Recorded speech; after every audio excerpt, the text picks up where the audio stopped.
कहानी की शुरुआत होती है 3000 नोबल वॉरियर्स से जो हंस से लड़ रहे थे, यहाँ तक कि दुश्मन डर के मारे कांपने लगे थे और उनके आगे थे 500 अनस्टॉपेबल हैवी कैवलरी। लेकिन फिर वो पेरेंट्स जिन्होंने सालों पहले मुझे बॉर्डर पर एग्जाइल कर दिया था, अचानक बाओंग आ पहुंचे और डिमांड करने लगे कि मैं अपनी सारी अचीवमेंट्स अपने भाई मार्कस को दे दूं ताकि वो मेरी जगह ले सके।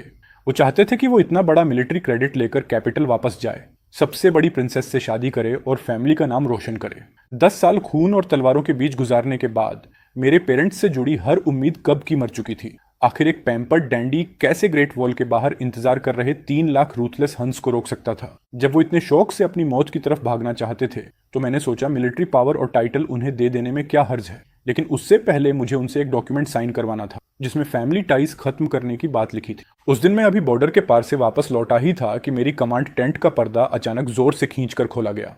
अंदर मेरे पर्सनल गार्ड्स नहीं बल्कि 2 मिडिल एज्ड लोग आए जो महंगे सिल्क कपड़ों में थे और साफ दिख रहा था कि प्रिविलेज में पले हैं। उनके पीछे एक जनरल खड़ा था जिसने ब्रांड न्यू मैजिकल आर्मर पहन रखा था जो उस पर पूरी तरह बेवकूफी लग रहा था। ये थे मेरे प्यारे पेरेंट्स और मेरा महान भाई मार्कस। 10 साल हो चुके थे जब उन्होंने 15 साल की उम्र में मुझे इस मौत से भरे बेलियंग बॉर्डर पर भेज दिया था। इतने समय में वो एक बार भी मुझसे मिलने नहीं आए, लेकिन आज अचानक तीनों साथ आ गए थे। मेरा तथाकथित फादर आर्थर सख्त चेहरे के साथ खड़ा था। उसकी आवाज में नोबल एरोगेंस भरी हुई थी और उसने पूछा कि मैंने झुककर सल्यूट क्यों नहीं किया। मैं हिला तक नहीं, बस अपनी खून टपकाती नॉर्थविंड ब्लेड को जोर से जमीन में गाड़ दिया। मेरी मदर सैरा जल्दी से आगे बढ़ी ताकि माहौल शांत कर सके। सच कहूं तो उसकी डिप्लोमेसी थोड़ी देर से आई थी। उसने मेरी टूटी फूटी आर्मर को घिन से देखा और फिर अपने बड़े बेटे मार्कस को प्यार भरी नजरों से देखने लगी। कैलेब, तुमने इन 10 सालों में बहुत मेहनत की, उसने कहा, लेकिन उसकी आवाज में जरा भी असली कंसर्न नहीं था। उसके लिए ये बस एक मामूली बात थी। उसने समझाया कि मार्कस को कैपिटल लौटकर प्रिंसेस से शादी करनी है, लेकिन उसके पास ऐसा कोई मिलिट्री अचीवमेंट नहीं है जो इस शादी के लायक हो।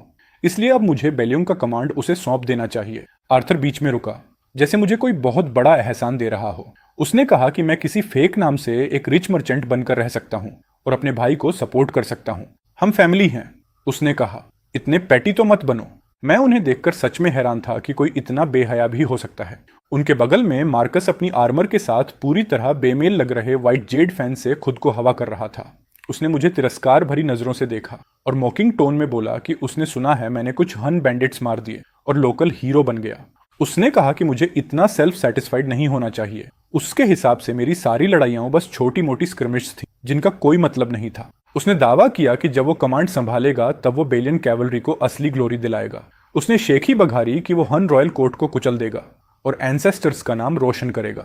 Minor skirmishes? मेरे पीछे खड़े 3000 स्नो ड्रैगन राइडर्स में से हर एक ने दर्जनों नहीं तो सैकड़ों दुश्मनों को मारा था। कैलेब नाम सुनकर हन बच्चों का रोना बंद हो जाता था, लेकिन उसके मुंह में यह सब बस बच्चों का खेल था। 10 साल से दबा हुआ गुस्सा अचानक आग की तरह भड़क उठा।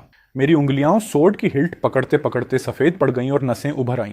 मेरे अंदर असली मर्डरस इंटेंट उमड़ रहा था। बेलियंग में किसी को मारना मेरे लिए चींटी कुचलने जितना आसान था, लेकिन जब मैंने उनके बदसूरत और इग्नोरेंट चेहरे देखे तो अचानक कुछ बदल गया। मैं जोर से हंस पड़ा। मेरी हंसी पूरे टेंट में गूंजने लगी। मेरे रिएक्शन से वो सब स्टंट रह गए। आर्थर का चेहरा गुस्से से बैंगनी पड़ गया और उसने पूछा, क्या मैं पागल हो गया हूँ? मैं हंसना बंद करके उन्हें घूरने लगा और कहा कि वो मिलिट्री पावर ले सकते हैं। ये सुनते ही तीनों के चेहरों पर खुशी फैल गई। मेरी मदर तो ये तक सोचने लगी कि कैपिटल लौटकर नोबल लेडीज के सामने कैसे शेखी मारेगी, लेकिन तभी मैंने टॉपिक बदल दिया। मैंने अपनी रोब से पहले से तैयार किया हुआ डॉक्यूमेंट निकाला और जोर से टेबल पर पटक दिया। वो एक फॉर्मल सेवरेंस डिक्लेरेशन थी जिसमें साफ लिखा था कि आज के बाद मैं कैलेब इस फैमिली से कोई रिश्ता नहीं रखता। हमारी जिंदगी, शादी, दौलत और मौत सब अलग होंगे। उनका ऑनर या डिसग्रेस मुझसे जुड़ा नहीं होगा और मेरी डेस्टिनी उनसे नहीं जुड़ेगी। आर्थर का चेहरा सुअर के लिवर जैसा लाल पड़ गया। उसने उंगली दिखाते हुए चिल्लाकर कहा कि मैं अनफिल क्रिएचर हूं जो फैमिली टाइज तोड़ना चाहता है। मेरी मदर भी चीखने लगी। उसने मुझे हार्टलेस कहा कि मैं फैमिली छोड़ना चाहता हूं। मैं उन्हें देखकर बस सोच रहा था कि यह सब कितना पैथेटिक है। ऐसा नहीं था कि मैं रिश्ते तोड़ना चाहता था। बात यह थी कि उन्होंने मुझे कोई और चॉइस ही नहीं छोड़ी थी। मैंने ब्रश उठाकर उनके सामने फेंक दिया। 10 साल पहले मार्कस के लिए रास्ता साफ करने के लिए उन्होंने एक 15 साल के बच्चे को इस गॉड फॉरसेकन कैनिबलिस्टिक जगह पर फेंक दिया था और अब वो मुझसे लॉयल्टी की उम्मीद कर रहे थे। मैंने उनसे पूछा क्या उन्होंने कभी सोचा कि मैं भी उनका फ्लैश एंड ब्लड हूं? और अब वो यहां आए थे उस फल को काटने जिसे उगाने के लिए मैंने अपनी जान दांव पर लगा दी थी। मैंने पूछा क्या उन्होंने कभी सोचा कि मैं इन 10 सालों में कैसे जिंदा रहा? कैसे मैंने 137 स्कार्स झेले और इस ठंडी जमीन में अपने 8,000 भाइयों को दफनाया। मेरी आवाज ऊंची नहीं थी, लेकिन हर शब्द हथौड़े की तरह उन पर गिर रहा था। मैंने कहा, साइन करो और निकल जाओ। लेकिन ग्रीड से अंधा मार्कस सबसे पहले डॉक्यूमेंट छीन कर ले गया। मार्कस ने अपने पेरेंट्स से कहा कि अगर केलेब रिश्ते तोड़ना चाहता है तो उनका उससे कोई लेना देना नहीं। टाइगर टैली के साथ अब वो बेलियन का नया किंग बनेगा। जब केलेब ने अपने भाई के लालच से भरे चेहरे को देखा तो उसके अंदर की हंसी और गहरी हो गई। जबकि आर्थर अभी भी हिचकिचा रहा था। सैरा ने तुरंत ब्रश उठाया, जल्दी से साइन किया और केलेब को दफा हो जाने को कहा। वो चीखी कि अब उसका सिर्फ एक ही बेटा है। आर्थर भी आखिर अल्टीमेट पावर के लालच को रोक नहीं पाया और उसने भी साइन कर दिया। उसके बाद खुशी से पागल मार्कस ने भी साइन कर दिया। मार्कस ने सेवरेंस पेपर्स केलेब की तरफ फेंक दिए और टेबल से टाइगर टैली ऐसे झपट लिया जैसे कोई अनमोल खजाना हो। वो तीनों खुशी से सेलिब्रेट करने लगे, जबकि केलेब ने आराम से पेपर्स अपनी रोब में रख लिए। कई सालों में पहली बार उसे खुद को आजाद महसूस हुआ। लेकिन उनकी खुशी में किसी ने यह नोटिस नहीं किया कि वॉल पर खड़ा लुकआउट डर से पीला पड़ चुका था, क्योंकि होराइजन पर सिग्नल फायर्स जल उठी थीं। आसमान में आग की लंबी लाइन फैल गई थी। ये 3 लाख हंस का सिग्नल था। केलेब ने मन ही मन उम्मीद की कि उसका भाई इस महान मिलिट्री ग्लोरी के गिफ्ट को अच्छे से एंजॉय करेगा। आर्थर ने केलेब को वार्निंग दी कि वो इस बात को सीक्रेट रखे, वरना मार्कस की प्रिंसेस के सामने रेपुटेशन खराब हो सकती है। केलेब ने उसे पूरी तरह इग्नोर कर दिया। उसे मजाकिया लग रहा था कि आर्थर अब बमी एक्टिंग कर रहा था। उसने अपनी भारी स्कार्ड ब्लैक आर्मर उतारनी शुरू की। हर पीस जमीन पर भारी आवाज के साथ गिर रहा था। सैरा ने नाक ढक ली और खून की बदबू को डिस्गस्टिंग कहा। उसने मार्कस से कहा कि वो इस मनहूस जगह से जल्दी निकल जाए। मार्कस टाइगर टैली हाथ में लेकर खुद को इनविंसिबल समझ रहा था। उसने केलेब को ऐसे देखा जैसे वो कोई आवारा कुत्ता हो। मार्कस ने शेखी बघारी कि अब वो देखेगा फेमस बेलियन कैवलरी सच में कितनी पावरफुल है, और फिर अपने पेरेंट्स को लेकर बाहर निकल गया। उधर केलेब आराम से सिंपल लिनन क्लोथ्स पहनने लगा। 10 साल की बेड़ियां आखिर टूट चुकी थीं। तभी जेकब अंदर आया। वो एक 1 आर्म्ड वेटरन था जिसने शुरू से केलेब के साथ सेवा की थी। उसके चेहरे पर चिंता साफ दिख रही थी। जेकब समझ नहीं पा रहा था कि केलेब ने टाइगर टैली क्यों दे दिया। केलेब ने बस उसके कंधे पर हाथ रखा और कहा कि अब वो कोई किंग नहीं रहा, सिर्फ केलेब नाम का एक ऑर्फन है। फिर वो हल्का सा मुस्कुराया और बोला कि चलो तमाशा देखते हैं। उसे भी जानना था कि उसका भाई 3000 एलीट स्नो ड्रैगन राइडर्स को कैसे कमांड करेगा। ड्रिल ग्राउंड्स पर राइडर्स काली आर्मर में खामोश और डरावने तरीके से खड़े थे। ये वो लोग थे जो लाशों के पहाड़ों से निकल कर आए थे। मार्कस प्लेटफॉर्म पर चढ़ा, गला साफ किया और लंबी एरोगेंट स्पीच शुरू कर दी। उसने खुद को नया कमांडर अनाउंस किया और पुराने लीडर को बस एक वॉचडॉग कहा। उसने हनकोर्ट को कुचलने की बड़ी बड़ी बातें की, लेकिन 3000 राइडर्स में से किसी ने पलक तक नहीं झपकाई। खामोशी इतनी भारी थी कि मार्कस को फिजिकली अनकंफर्टेबल महसूस होने लगा। फ्रस्ट्रेटेड होकर मार्कस दहाड़ा और पूछा कि क्या वो लोग टाइगर टैली की अवहेलना करने की हिम्मत कर रहे हैं। फिर भी कोई नहीं हिला। सारा चीखने लगी कि सोल्जर्स ट्रेजन कर रहे हैं। वो चिल्लाई कि उसके बेटे के हाथ में टाइगर टैली है। क्या सैनिक गद्दारी कर रहे हैं? मार्कस गुस्से से पागल हो चुका था। उसे लग रहा था कि उसकी ऑथोरिटी का मजाक उड़ाया जा रहा है। उसने एक सेंट्यूरियन की तरफ उंगली दिखाई और दहाड़ते हुए उसे आगे आने को कहा और पूछा कि उसने आदेश का जवाब क्यों नहीं दिया। वो सेंट्यूरियन एक खुरदुरा आदमी था जिसकी गर्दन पर लंबा टेढ़ा स्कार था। उसने मार्कस को ऐसे देखा जैसे वो पहले से मरा हुआ आदमी हो। उसकी भारी लेकिन साफ आवाज गूंजी, हम सिर्फ बेलियन के किंग को मानते हैं। मार्कस गुस्से से कांपने लगा। वो चीखा कि अब वही किंग है और उस आदमी को घसीटकर एग्जीक्यूट करने का आदेश दिया। वो काफी देर तक चिल्लाता रहा, लेकिन एक भी गार्ड नहीं हिला। सब महसूस कर सकते थे कि 3000 जानलेवा निगाहें प्लेटफॉर्म पर जमी हुई हैं। जो भी हिलने की कोशिश करता सेकंडों में टुकड़े टुकड़े हो जाता। मार्कस का चेहरा गहरे बैंगनी रंग का हो गया जब उसे समझ आया कि टाइगर टैली एक सेंचुरियन को भी नहीं हिला सकती। फील्ड के किनारे खड़े केलेब ने तय किया कि अब सही समय आ गया है। उसने अपनी जेब से एक छोटी विसल निकाली।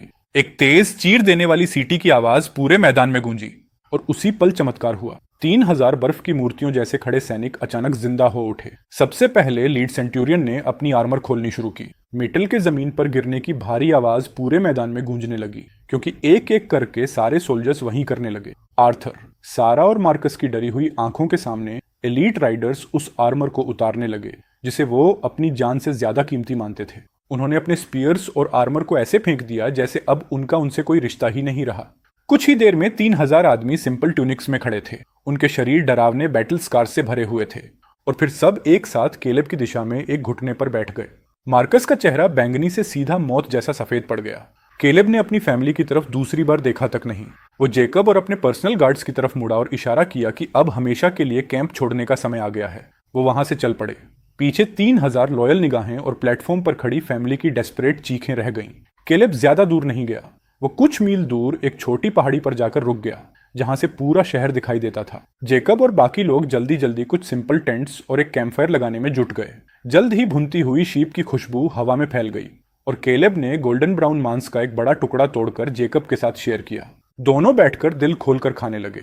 10 साल की लड़ाइयों के बाद ये पहली शांत शाम थी। सच कहें तो ये पहली बार था जब केलेब ने ऐसा खाना खाया जिसमें ड्यूटी की कड़वाहट नहीं थी।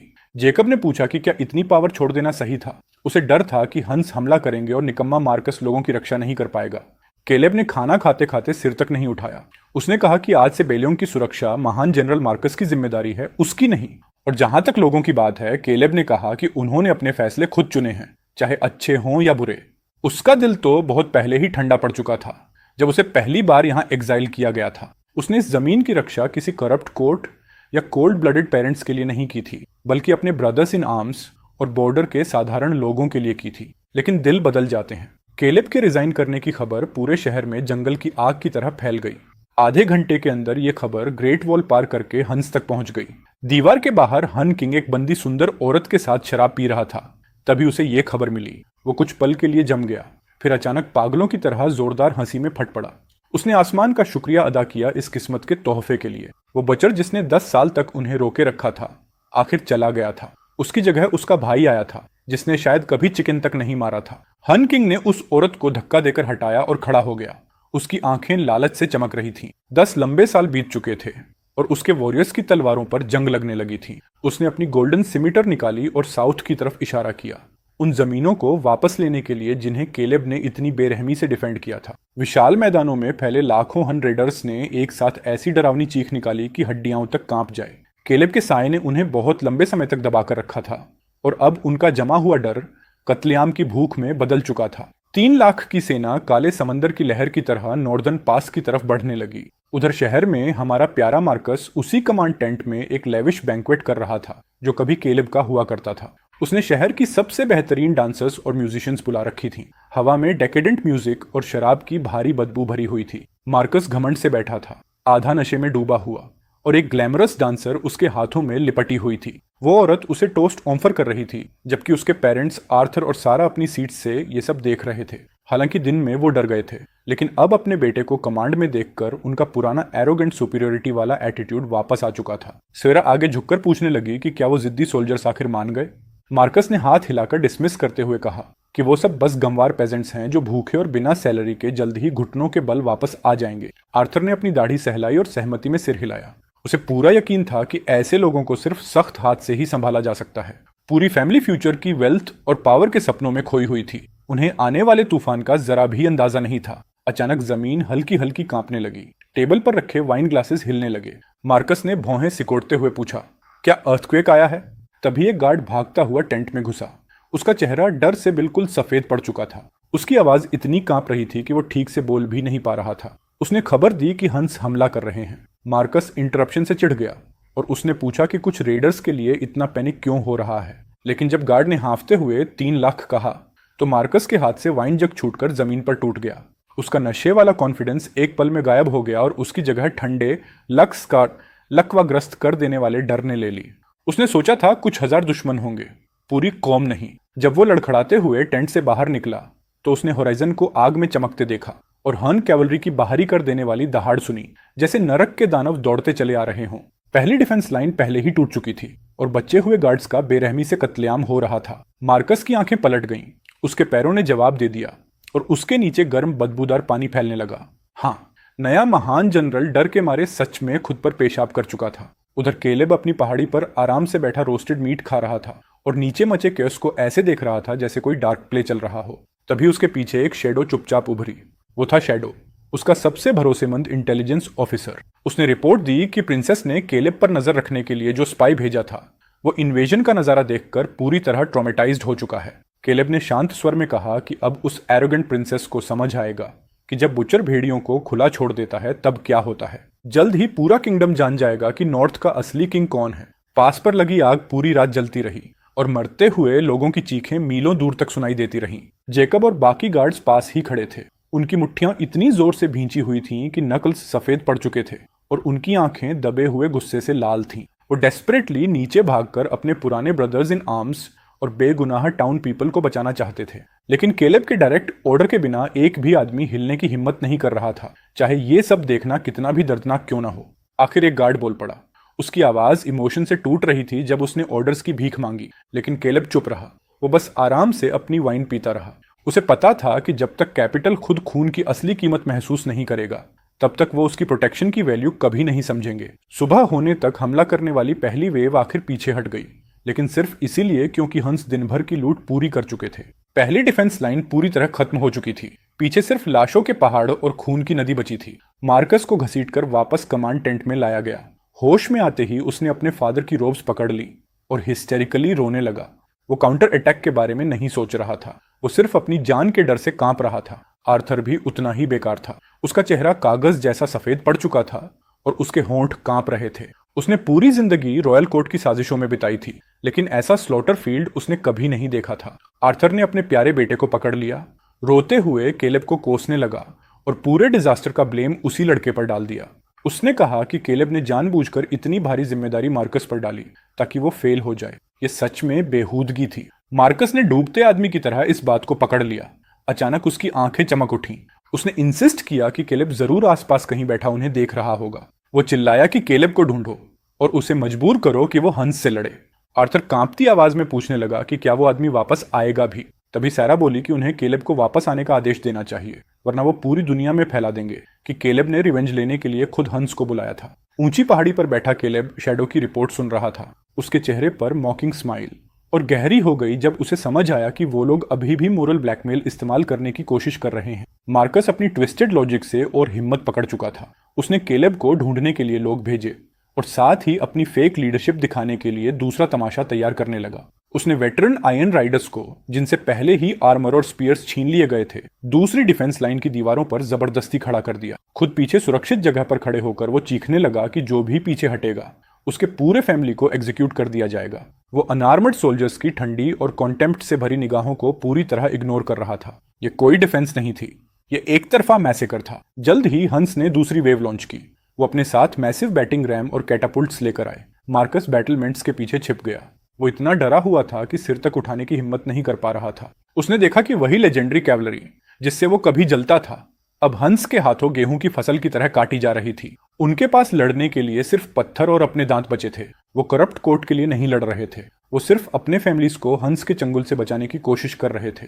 फिर भी मार्कस को जरा भी गिल्ट महसूस नहीं हुआ। उसने एक्साइटेड होकर अपने फादर से कहा कि इन जिद्दी कुत्तों को कंट्रोल करना आसान है, बस इनके परिवारों को धमकी दो। केलेब को पता था कि वो लोग इनकॉम्पिटेंट हैं, लेकिन उसे अंदाजा नहीं था कि वो इतने घटिया भी हो सकते हैं। उसने चुपचाप शैडो को सोल्जर्स की फैमिलीज को इवैक्यूएट करने का ऑर्डर दिया। जब जैकब ने बाकी लोगों के बारे में पूछा तो कैलेब ने बस इतना कहा कि जिन्होंने अपना रास्ता खुद चुना है उनके फेट की इज्जत करो और सबको बचाने की इच्छा छोड़ दो। वो चाहता था कि दुनिया देखे कि उसके बिना नॉर्थ का क्या हाल होता है, और वो चाहता था कि उसका प्यारा भाई ग्रेस से गिरने की कड़वाहट महसूस करे। आखिरकार दूसरी डिफेंस लाइन भी टूट गई और हन बैनर्स दीवारों पर गाड़ दिए गए। पूरा शहर चीखों और केओस से भरे नाइटमेयर में बदल गया। हंस भेड़ियों की तरह शहर में घुस पड़े और उनकी मुड़ी हुई तलवारें धुएं और लोगों की डेस्परेट चीखों के बीच खून की फसल काटने लगी। कमांड टेंट के अंदर मार्कस और उसके पेरेंट्स डर से जमे हुए थे। आखिर सारा का धैर्य टूट गया। उसने अपने बेटे को पकड़कर बाहर की तरफ घसीटना शुरू किया ताकि किसी तरह भाग सके। उनके सारे ग्रैंड प्लान्स धूल में मिल चुके थे। मार्कस और उसके पेरेंट्स कुछ गार्ड्स के साथ कॉमनर्स का भेष बनाकर भागने की कोशिश करने लगे, लेकिन शहर पहले ही खून के प्यासे हंस और चीखते सिविलियंस के क्योस में बदल चुका था। वो ज्यादा दूर नहीं जा पाए थे कि रेफ्यूजीज की बेकाबू भीड़ ने उन्हें अलग अलग कर दिया। सारा भीड़ में धक्के खाती रही, डर के मारे चीखती हुई, जबकि वो मार्कस को खुद से दूर जाते देख रही थी। हालांकि उसने साधारण कपड़े पहने थे, लेकिन उसकी साफ सुथरी स्किन और पैनिक भरा चेहरा पास के एक हन राइडर को बता चुका था कि वो कोई ऊंचे दर्जे की औरत है। एक शिकारी जैसी हंसी के साथ वो घुड़सवार उसकी तरफ बढ़ा। उसका विप हवा में उठा हुआ था और सारा डर से जड़ हो गई। उसी पल आर्थर में अचानक हिम्मत आ गई। वो झपट कर आगे बढ़ा और सारा को धक्का देकर हटाया। ठीक तभी विप उसकी पीठ पर आकर पड़ा। उस वार ने उसकी चमड़ी चीर दी, लेकिन उसने दर्द की परवाह नहीं की। वो सारा पर चिल्लाया कि भागो। वो डेस्परेटली घोड़े का सिर पकड़कर लटक गया, जबकि सारा बिना पीछे देखे भाग निकली। हन गुस्से से पागल हो गया। उसने अपनी कर्व्ड ब्लेड निकाली और एक ही बार में आर्थर का हाथ काट दिया। आर्थर किसी कटते हुए जानवर की तरह चीखने लगा, लेकिन वो सोल्जर अभी भी संतुष्ट नहीं हुआ। उसने आर्थर की टांग पर भी वार किया और फिर आसान शिकार ढूंढने निकल गया। उधर मार्कस की हालत भी अच्छी नहीं थी। उसे उन्हीं सिविलियंस ने गिराकर कुचल दिया था जिन्हें वो कभी नीची नजर से देखता था। उसका पैम्पर्ड शरीर ऐसा दर्द कभी नहीं झेल पाया था। आंसू उसकी आंखों को धुंधला कर रहे थे जबकि वो रेंगते हुए भागने की कोशिश कर रहा था। उसने ऊपर देखा तो एक विशाल हन सोल्जर रोते हुए इन्फेंट को हाथ में पकड़े खड़ा था। वो हंस रहा था और बच्चे को बोनफायर में फेंकने की तैयारी कर रहा था। बच्चे की मां मिट्टी में घुटनों के बल गिरी हुई सोल्जर की टांग पकड़कर दया की भीख मांग रही थी, लेकिन उसे कूड़े की तरह लात मारकर हटा दिया गया। मार्कस ने देखा कि सोल्जर ने बच्चे को आग की तरफ उछाल दिया। उस नजारे ने उसका पेट घुमा दिया। वो वहीं उल्टी करने लगा। उसे आखिर समझ आया कि ये बारबेरियंस उसकी मिलिट्री ग्लोरी का सीढ़ी नहीं है। डर उसके दिल को बर्फ जैसे पंजों से जकड़ चुका था। वो और ज्यादा हॉरर देखने की हिम्मत नहीं कर पाया। वो खून और गंदगी में हाथ पैरों के बल रेंगने लगा इस जिंदा नरक से भागने के लिए। लेकिन जैसे ही उसे लगा कि शायद बच निकलने का रास्ता मिल गया है, एक खून से सना मिलिट्री बूट उसकी पीठ पर आ गिरा और उसे जमीन से चिपका दिया। एक भारी आवाज ने उसकी नरम औरत जैसी स्किन पर ताना मारा। मार्कस जम गया। उसके नाक में खून और पसीने की बदबू भर गई। उसका अंत हो चुका था। ऊंची पहाड़ी पर केलेब चुपचाप शैडो की रिपोर्ट सुन रहा था जिसमें शहर के पतन की भयानक डिटेल्स थी। आर्थर एक हाथ और एक टांग खो चुका था और इस वक्त सैरा के साथ ग्रेन वैट में छिपा हुआ था। दोनों मुश्किल से जिंदा थे। मार्कस को हंस ने पकड़ लिया था और शायद वो उसके नरम शरीर को अपने कैंप के फ्यूचर फूड सोर्स की तरह देख रहे थे। केलेब बिना किसी इमोशन के ये सब सुनता रहा। वो बस अपने हाथ में पकड़े जेड पेंडेंट से खेल रहा था जो 10 साल पहले कैपिटल से लाई गई उसकी इकलौती चीज थी। उसने पूछा कि क्या उनके अपने सारे लोग डेंजर जोन से सेफली निकाल लिए गए हैं। शैडो ने कंफर्म किया कि 3000 आयरन राइडर्स की फैमिलीज और उनके मरे हुए ब्रदर्स के ऑर्फन्स सब रियर वैली में सुरक्षित हैं। केलेब ने संतोष से सिर हिलाया, लेकिन उसने देखा कि जैकब पास खड़ा कुछ बोलने में हिचक रहा है। आखिर जैकब फट पड़ा। उसने पूछा, उन लाखों इनोसेंट सिविलियंस का क्या जो अभी भी शहर में फंसे हुए हैं? केलेब उसकी तरफ मुड़ा, फिर पीछे खड़े उन सोल्जर्स की तरफ देखा जिनकी आंखों में भी वही कॉन्फ्लिक्ट था। उसने जैकब से पूछा कि जब उससे कमांड छीन ली गई थी तब क्या उन सिटीजन्स में से किसी ने उसके लिए आवाज उठाई थी? जैकब चुप रहा। उसके पास जवाब नहीं था। तब केलेब ने पूछा कि क्या किसी ने उसके 3000 ब्रदर्स की जान के लिए भीख मांगी थी? सबने बस बंद खिड़कियों के पीछे से तमाशा देखा था, ये सोचकर कि सोल्जर्स हमेशा आसमान को थामे रखेंगे। केलेब की आवाज नॉर्दर्न विंड की तरह ठंडी थी जब उसने कहा कि अब आसमान आखिर गिर चुका है और वो उसे पकड़ने से इनकार करता है। उसने कहा कि वो सबको नहीं बचा सकता और ना ही बचाना चाहता है। वो सिर्फ उन्हीं को बचाएगा जो बचाए जाने के लायक हैं। उसने आर्मी को आराम करने और कैपिटल से खबर आने का इंतजार करने का आदेश दिया। वो चाहता था कि ये आग एम्परर के थ्रोन तक पहुंचे। खबर उसकी उम्मीद से भी तेजी से फैली। मार्कस की कैप्टिविटी के तीसरे दिन पूरे फैमिली और दुनिया तक सबसे बड़े बेटे की बेइज्जती की खबर पहुंच गई। नॉर्दर्न पास के मेन स्क्वायर में हन लीडर ने अपने खून के प्यासे चीफिटन्स के लिए बैंक्वेट रखा। मनोरंजन के लिए ना म्यूजिक था ना डांस। वहां एक कुत्ते को घुमाया जा रहा था और वो कुत्ता कोई और नहीं, केलेब का प्यारा भाई मार्कस था। मार्कस की डिग्निटी और कपड़े दोनों छीन लिए गए थे। उसकी गर्दन में भारी आयरन चेन कसी हुई थी, बिल्कुल किसी आवारा कुत्ते की तरह। एक हन सोल्जर चेन खींचता, उसे बार बार लात मारता और कुत्ते की तरह भौंकने पर मजबूर करता, और अपनी जान बचाने के लिए मार्कस सबसे ज्यादा जोर से भौंकता।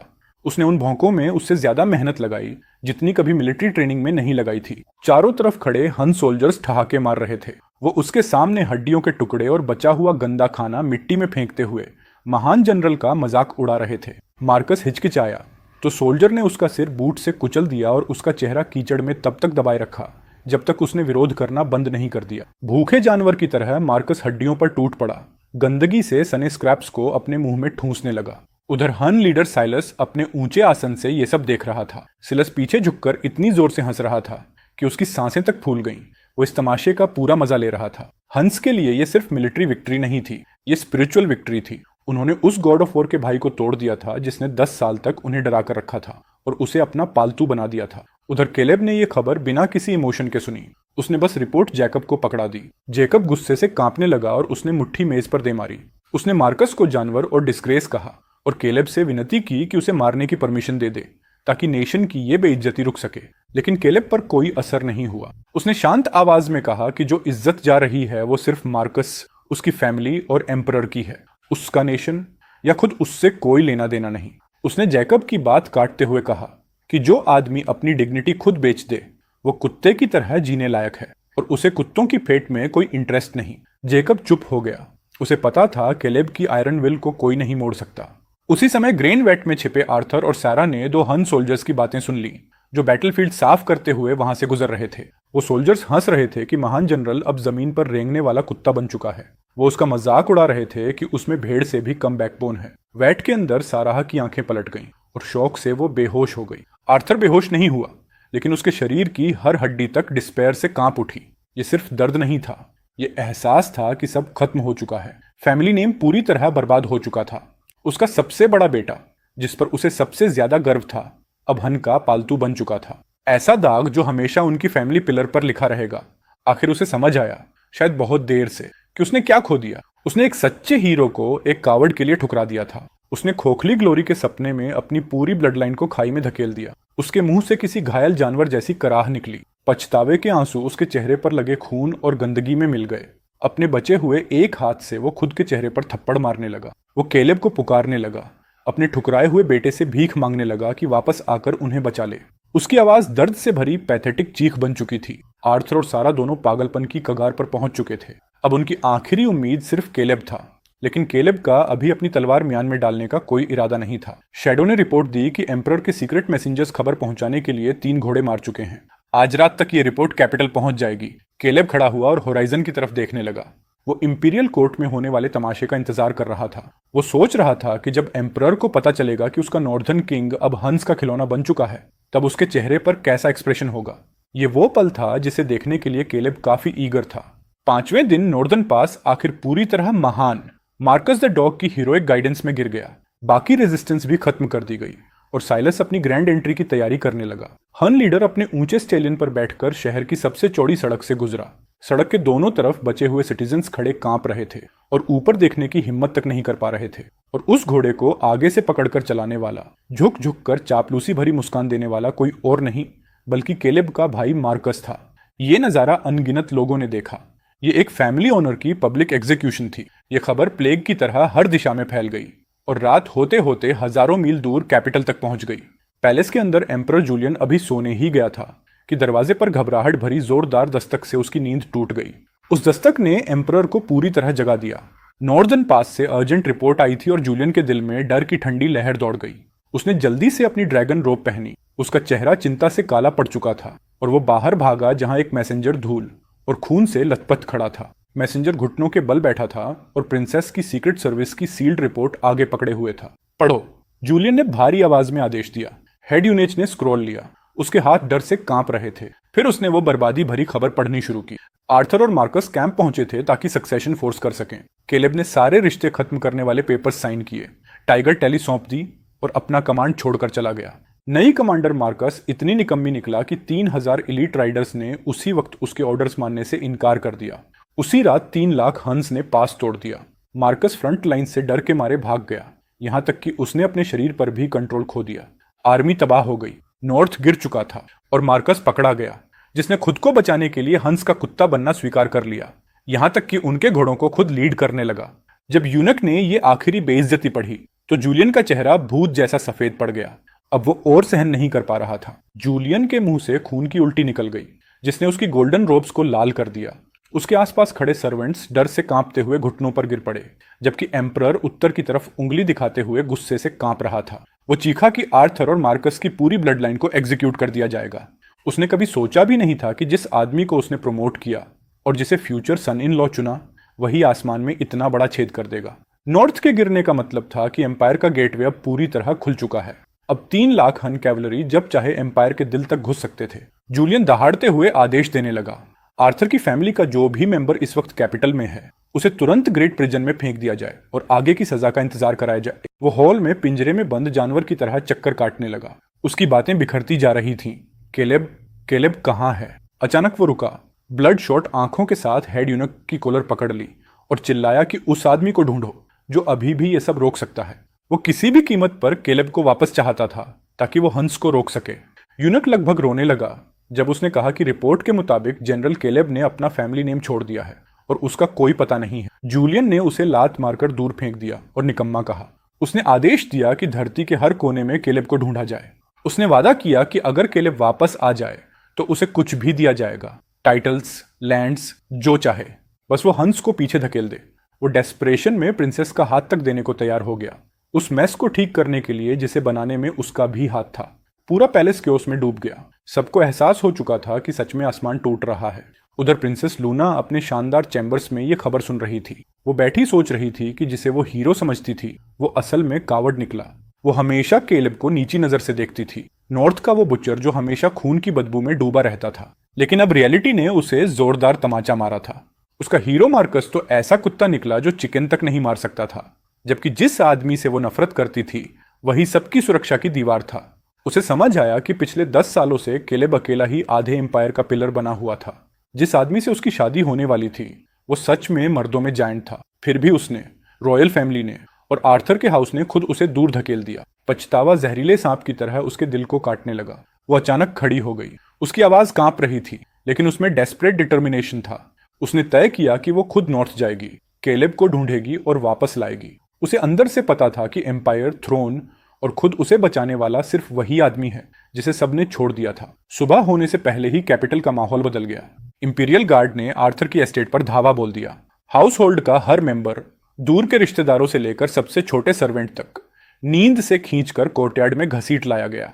फिर डिक्री पढ़ी गई, देशद्रोह के अपराध में पूरे क्लैन को कैद किया जाएगा। कोर्टयार्ड दर्द भरी चीखों से भर उठा। कल तक जो रिश्तेदार मार्कस के प्रिंस बनने की शेख ही मार रहे थे, आज डंजन भेजे जा रहे थे।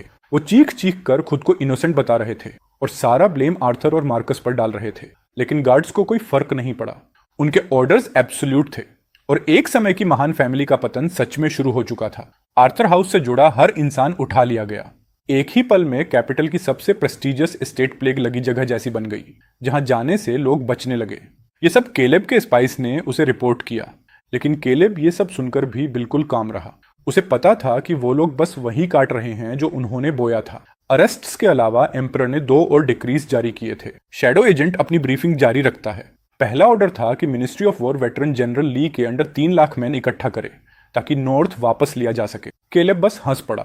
उसे पता था कि कैपिटल के सैनिक लग्जरी में इतने नरम हो चुके हैं कि प्रैक्टिकली बेकार हैं। उसने माना कि जनरल ली कैपेबल है, लेकिन वो बूढ़ा हो चुका है और उसके पास एलीट ड्रैगन बैनर राइडर्स नहीं है। जब केलेब ने दूसरे डिक्री के बारे में पूछा तो एजेंट ने उसे पब्लिक अपॉलॉजी की कॉपी पकड़ा दी जो पूरे रेल में जारी की गई थी। केलेब ने स्क्रॉल खोला और पाया कि वो सरप्राइजिंगली सिंसेरिटी के साथ लिखा गया था। एम्परर ने शुरुआत आर्थर और मार्कस की शेमलेस हरकतों को कोसते हुए की थी। फिर अचानक उसका टोन बदल गया और वो केलेब की तारीफों के पुल बांधने लगा। डिक्री में लिखा था कि नॉर्थ का संकट कोर्ट की गलती है, जनरल की नहीं, और एम्पायर को अपने असली प्रोटेक्टर की डेस्परेटली जरूरत है। जूलियन ने केलेब से विनती की कि वो पुरानी ग्रीवेंस को एक तरफ रखकर लोगों की खातिर वापस लौट आए और मैसेज को बचाए। अगर केलेब वापस आ जाए तो एम्परर दुनिया की हुकूमत उसके साथ बांटने का वादा करता है। उसे लैंड्स और किंग का टाइटल दिया जाएगा। दुनिया में हिस्सेदारी और किंग बनाए जाने का ऑफर बहुत बड़ा था। 10 साल पहले शायद ये सुनकर केलेब की आंखों में आंसू आ जाते, लेकिन अब इन शब्दों को देखकर उसे बस आयरनी महसूस होती है। सच कहें तो उसे अच्छी तरह पता था कि एम्परर इतना जेनरस क्यों बन रहा है। उन्होंने केलेब को चेंबर पोर्ट की तरह इस्तेमाल किया था। जरूरत पड़ने पर बाहर निकालो और काम खत्म होने पर बिस्तर के नीचे फेंक दो। अब जब एम्परर डेस्परेट हो चुका है तो वो उसे वापस लाना चाहता है, लेकिन केलेब ऐसी सस्ती डील में इंटरेस्टेड नहीं था। फिर एजेंट ने बताया कि प्रिंसेस लूना भी एक मैसिव बाउंटी और डिक्री लेकर नॉर्थ की तरफ निकल चुकी है। केलेब ने अपोलॉजी वाली स्क्रोल आग में फेंक दी। अब उसे क्यूरियोसिटी थी कि वो घमंडी प्रिंसेस क्या इंटरेस्टिंग टर्म्स ऑफर करेगी। उसका सबऑर्डिनेट जेकब एम्परर की इतनी सबमिशन और किंगशिप के ऑफर से स्टन्ड था। केलेब ने शांत नजरों से उसकी तरफ देखा और पूछा कि क्या वो सच में ऐसे आदमी का टाइटल चाहेगा जो अपनी खुद की स्किन तक नहीं बचा सकता। जेकब को सच समझ आ गया। 3 लाख हंस गेट्स पर खड़े थे और डायनेस्टी बिखर रही थी। एम्परर बस एक ब्लैंक चेक दे रहा था, उम्मीद करते हुए कि केलेब अपनी जान बेचकर रॉयल मेस साफ कर देगा। उसने पूछा केलेब का प्लान क्या है। केलेब ने सिर्फ एक शब्द कहा, वेट। वो इंतजार करना चाहता था जब तक वो लोग अपनी हर कार्ड ना खेल लें और असली डिस्पेयर तक ना पहुंच जाए। जब जैकब ने पूछा कि अगर हंस कैपिटल तक पहुंच गए तो क्या होगा, केलेब ने बस कहा, तो क्या? अगर कैपिटल गिरता है तो करंट डायनेस्टी खत्म हो जाएगी, लेकिन दुनिया जरूरी नहीं कि उसी फैमिली की रहे। जेकब हाँफ उठा जब उसे केलेब की असली एम्बिशन समझ आई। वो सिर्फ किंग नहीं बनना चाहता था, वो पूरा एम्पायर चाहता था। जब कैपिटल की आर्मी रास्तों में घिसट रही थी और प्रिंसेस लूना की कैरेज रेफ्यूजीज की भीड़ में फंसी हुई थी, तब 2 लोग केलेब तक सबसे पहले पहुंच गए। वो थे आर्थर और उसकी वाइफ सैरा। वो उस नरक जैसे शहर से कैसे निकले कोई नहीं जानता। शायद किसी दयालु इंसान ने जंगलों के रास्ते बताए होंगे, लेकिन किसी तरह वो केलेब तक पहुंच गए। उस दिन मूसलाधार बारिश हो रही थी। भारी बूंदें टेंट्स पर ऐसे गिर रही थीं जैसे लगातार हथौड़े बरस रहे हों। अंदर केलेब और उसके आदमी आराम से वाइन और मीट एंजॉय कर रहे थे कि तभी एक गार्ड अंदर आया और अजीब रिपोर्ट दी। दो लोग जो खुद को केलेब के पेरेंट्स बता रहे हैं, बाहर कीचड़ में घुटनों के बल बैठे हैं और मिलने की मांग कर रहे हैं। टेंट का माहौल तुरंत बर्फ जैसा ठंडा हो गया। हर नजर केलेब पर टिक गई, लेकिन उसके हाथ बिल्कुल स्टेडी रहे। उसने वाइन बोल पकड़ा हुआ था और एक बूंद भी नहीं गिरी। उन्हें घुटनों पर रहने दो, उसने बस इतना कहा और फिर वापस अपनी ड्रिंक की तरफ लौट गया। बाहर तूफान चलता रहा। आर्थर और सारा जमती हुई कीचड़ में घुटनों के बल टिके रहे। आर्थर, जिसने एक हाथ और एक पैर का इस्तेमाल खो दिया था, मुश्किल से खुद को संभाल पा रहा था। उसके बाल गंदगी से चिपके हुए थे और चेहरा मिट्टी से सना हुआ था। उसकी पुरानी डिग्निटी का कोई निशान नहीं बचा था। सारा की हालत और भी बुरी थी। उसके महंगे सिल्क कपड़े फटकर किसी पागल औरत के चिथड़ों जैसे हो चुके थे। वो रोते हुए अपना सिर कीचड़ में पटक रही थी और चीख रही थी कि उसे अपनी गलती का एहसास हो चुका है। वो केलेब से बाहर आकर सिर्फ एक बार उन्हें देखने की भीख मांग रही थी। तूफानी हवा सारा की डेस्परेट चीखों को पूरे कैंप में फैला रही थी। वो केलेब से मार्कस को बचाने की भीख मांग रही थी। कह रही थी कि हंस उसे टॉर्चर करके मार रहे हैं। वो रोते हुए कह रही थी कि आर्थर का पूरा हाउस प्रिजन में है और केलेब अपने ही फैमिली को मरते हुए ना देखे। टेंट के अंदर जेकब और बाकी लोग खाना छोड़ चुके थे। उनके चेहरों पर कॉन्फ्लिक्ट साफ दिख रहा था जब वो अपने कमांडर के बायोलॉजिकल पेरेंट्स को फ्रीजिंग रेन में घुटनों के बल देखते रहे। 1 घंटा गुजर गया। ठंड और बढ़ती गई। ऐसा लगने लगा कि बूढ़ा कपल सच में बाहर मर जाएगा। आखिर केलेब ने अपना वाइन बोल नीचे रखा और एंट्रेंस की तरफ चला। उसने कर्टन बस इतना हटाया कि कीचड़ में तड़पते उन 2 लोगों को ठंडी नजरों से देख सके। उसे देखते ही वो ऐसे रिएक्ट करने लगे जैसे उन्हें कोई सेवियर मिल गया हो। वो डेस्परेटली टेंट की रोशनी की तरफ रेंगने लगे। आर्थर का चेहरा आंसुओं से भरा हुआ था जब वो हाँफते हुए बोला कि आखिर केलेब उनसे मिलने को तैयार हो गया। सारा हिस्टेरिकली रोते हुए अपनी जान की भीख मांगने लगी, लेकिन केलेब का चेहरा पूरी तरह इमोशनलेस था। उसने बस इतना पूछा कि वो यहाँ क्यों आए हैं, जबकि वो उन्हें वो मिलिट्री पावर पहले ही दे चुका है जो वो चाहते थे। उसकी आवाज शांत थी, लेकिन बारिश को चीरती हुई निकल रही थी। उसने उन्हें याद दिलाया कि उसने नॉर्दर्न फोर्ट्रेस उनके प्यारे बेटे को सौंप दी थी। उसने पूछा क्या मार्कस को हंस को कुचलकर प्रिंसेस से शादी करके एंसेस्टर्स के लिए ग्लोरी नहीं लानी थी। हर शब्द के साथ उनके चेहरे और सफेद पड़ते गए। केलेब ने एक एक करके सच्चाई गिनाई। नॉर्थ गिर चुका है, उनका बेटा प्रिजनर बन चुका है और फैमिली डंजन में सड़ रही है। फिर उसने एक ठंडी मुस्कान दी और पूछा कि वो अब इस अनफिल वुल्फ के पास वापस क्यों आए हैं। उसने साफ कहा कि किंगडम और उनकी जिंदगी अब उसकी कंसर्न नहीं है। फिर उसने जोर से कर्टन गिरा दिया। बाहर बिजली चमकी और उस पल आर्थर और सारा के खूनहीन टूटे हुए चेहरे रोशनी में दिखाई दिए। उन्होंने कभी सोचा भी नहीं था कि उनकी भीख का जवाब इतनी एब्सोल्यूट और आइसी इंडिफरेंस से मिलेगा। सारा पागलों की तरह बड़बड़ाने लगी। उसे समझ ही नहीं आ रहा था कि जिस बेटे को उसने जन्म दिया वो उसके साथ ऐसा कैसे कर सकता है। उधर आर्थर शौक और ठंड से टूट चुका था। आखिरकार वो बेहोश होकर कीचड़ में गिर पड़ा। टेंट के अंदर भारी सन्नाटा छा गया। जेकब ने केलेब की तरफ देखा जैसे कुछ कहना चाहता हो, लेकिन आखिर में चुप ही रहा। उसे समझ आ चुका था कि उन शब्दों के साथ केलेब और आर्थर हाउस के बीच खून का आखिरी रिश्ता भी हमेशा के लिए टूट गया है। केलेब ने उन्हें मारा नहीं, लेकिन मदद भी नहीं की। उसने बस अपने आदमियों को कहा कि उन्हें मेन रोड तक घसीटकर छोड़ दो और फेट खुद उनका फैसला करेगी। 3 दिन बाद प्रिंसेस लूना की कैरेज आखिरकार पहुंच गई। सफर ने रॉयल लेडी की हालत खराब कर दी थी। उसकी कभी शानदार रहने वाली काररेज अब गंदगी से ढकी हुई थी और उसके अटेंडेंट्स पूरी तरह थके और बदहाल लग रहे थे। फिर भी उसने पहाड़ पर जबरदस्ती चढ़ने की कोशिश नहीं की। उसने बस एक बेहद हम्बल रिक्वेस्ट भेजी, ऑडियंस मांगते हुए। केलेब ने पूरे 1 दिन तक उसे इग्नोर किया। वो सुबह से शाम तक इंतजार करवाता रहा, कैलकुलेट करता हुआ कि प्रिंसेस की पेशेंस कब टूटेगी। तब जाकर उसने जैकब को भेजा कि उसे ऊपर लाया जाए। लूना अकेले आने का फैसला करती है। वो किसी गार्ड को साथ नहीं लाती और खुद केलेब के टेंट की तरफ बढ़ती है। अंदर केलेब आग के पास बैठा अपनी ब्लेड आराम से शार्पन कर रहा था। प्रिंसेस एक सिंपल व्हाइट ड्रेस पहने अंदर आई। उसके बाल बिना किसी जूल के पीछे बंधे थे। उसमें एक नाजुक ऑलमोस्ट इथीरियल ब्यूटी थी, जैसी सिर्फ उन लोगों में मिलती है जिन्होंने पूरी जिंदगी पैलेस वॉल्स के पीछे बिताई हो। लेकिन इस वक्त वो खूबसूरती ह्यूमिलिएशन और एंग्जाइटी से ढकी हुई थी। उसने केलेब के रफ कपड़े और बैटल हार्डन्ड सोल्जर्स को देखा। जिस आदमी को वो कभी नीची नजर से देखती थी, उसे देखकर उसकी आंखों में डर की हल्की चमक आई। उसने टेंशन भरी आवाज में पूछा, क्या आप ही केलेब हैं? लेकिन केलेब ने अपनी सोर्ड से नजर तक नहीं उठाई। उसने बस ठंडे तरीके से कहा, क्या बात है? उसकी ये कोल्डनेस साफ तौर पर लूना को डिस्टर्ब कर गई। कैपिटल में कोई भी उससे इतनी ब्लंट डिसरेस्पेक्ट से बात करने की हिम्मत नहीं करता था। उसने गहरी सांस ली, अपना इरिटेशन दबाया और नरम आवाज में कहा कि वो अपने पिता के डिक्री की तरफ से आई है। केलेब ने बीच में ही रोक दिया और सूखे टोन में कहा कि वो अपॉलॉजी पहले ही पढ़ चुका है और उसे उसकी प्रोज काफी एलिगेंट लगी। लूना का चेहरा शर्म और गुस्से से लाल हो गया, लेकिन उसने होंठ काटे और अपना रॉयल प्राइड निगल लिया। जिस आदमी को वो कभी सिर्फ बुचर समझती थी, उसके सामने गहराई से झुकते हुए उसने माना कि अतीत कोर्ट और आर्थर हाउस की गलती थी। उसने एम्परर की तरफ से माफी मांगी। उसने माना कि केलेब के रिजेंटमेंट की वजह जायज है, लेकिन फिर भी उसे लोगों के सफरिंग के बारे में सोचने की भीख मांगी। 3 लाख हंस कैपिटल को थ्रेटन कर रहे थे। वो डेस्परेशन भरी आंखों से उसकी तरफ देखकर बोली कि वो रिटायरमेंट छोड़कर एम्पायर को बचा ले। उसने प्रॉमिस किया कि एम्परर का वर्ड आयरन क्लैड है, केलेब को अपनी लैंड्स के साथ किंग बनाया जाएगा। फिर उसकी आवाज धीमी होकर लगभग विस्पर बन गई। उसकी गर्दन पर हल्की लाली चढ़ आई जब उसने कहा कि वो खुद भी नेशन के लिए उसकी सर्विस के रिवॉर्ड के रूप में उससे शादी करने को तैयार है। टेंट के बाहर सोल्जर्स के बीच कलेक्टिव गास्प फैल गया, यहां तक कि जैकब की आंखें भी रॉयल मैरिज की बात सुनकर लगभग बाहर निकल आईं। ये ऐसा रिवॉर्ड था जिसके लिए कोई भी नोबलमैन जान दे देता, और उन्हीं शब्दों पर केलेब ने आखिरकार अपनी वेटस्टोन चलाना बंद कर दिया। उसने पहली बार सिर उठाकर लून की आंखों में देखा। मानना पड़ेगा, वो सच में रेयर ब्यूटी थी, और इस वक्त उसकी फ्रेजाइल वल्नरेबिलिटी किसी भी आदमी का दिल हिला सकती थी। जब लून ने देखा कि केलेब ने आखिर उसकी तरफ ध्यान दिया है, तो उसे लगा उसका ऑफर काम कर गया। उसकी आंखों में फिर से हल्का प्राइड और नेचुरल कॉन्फिडेंस लौट आया।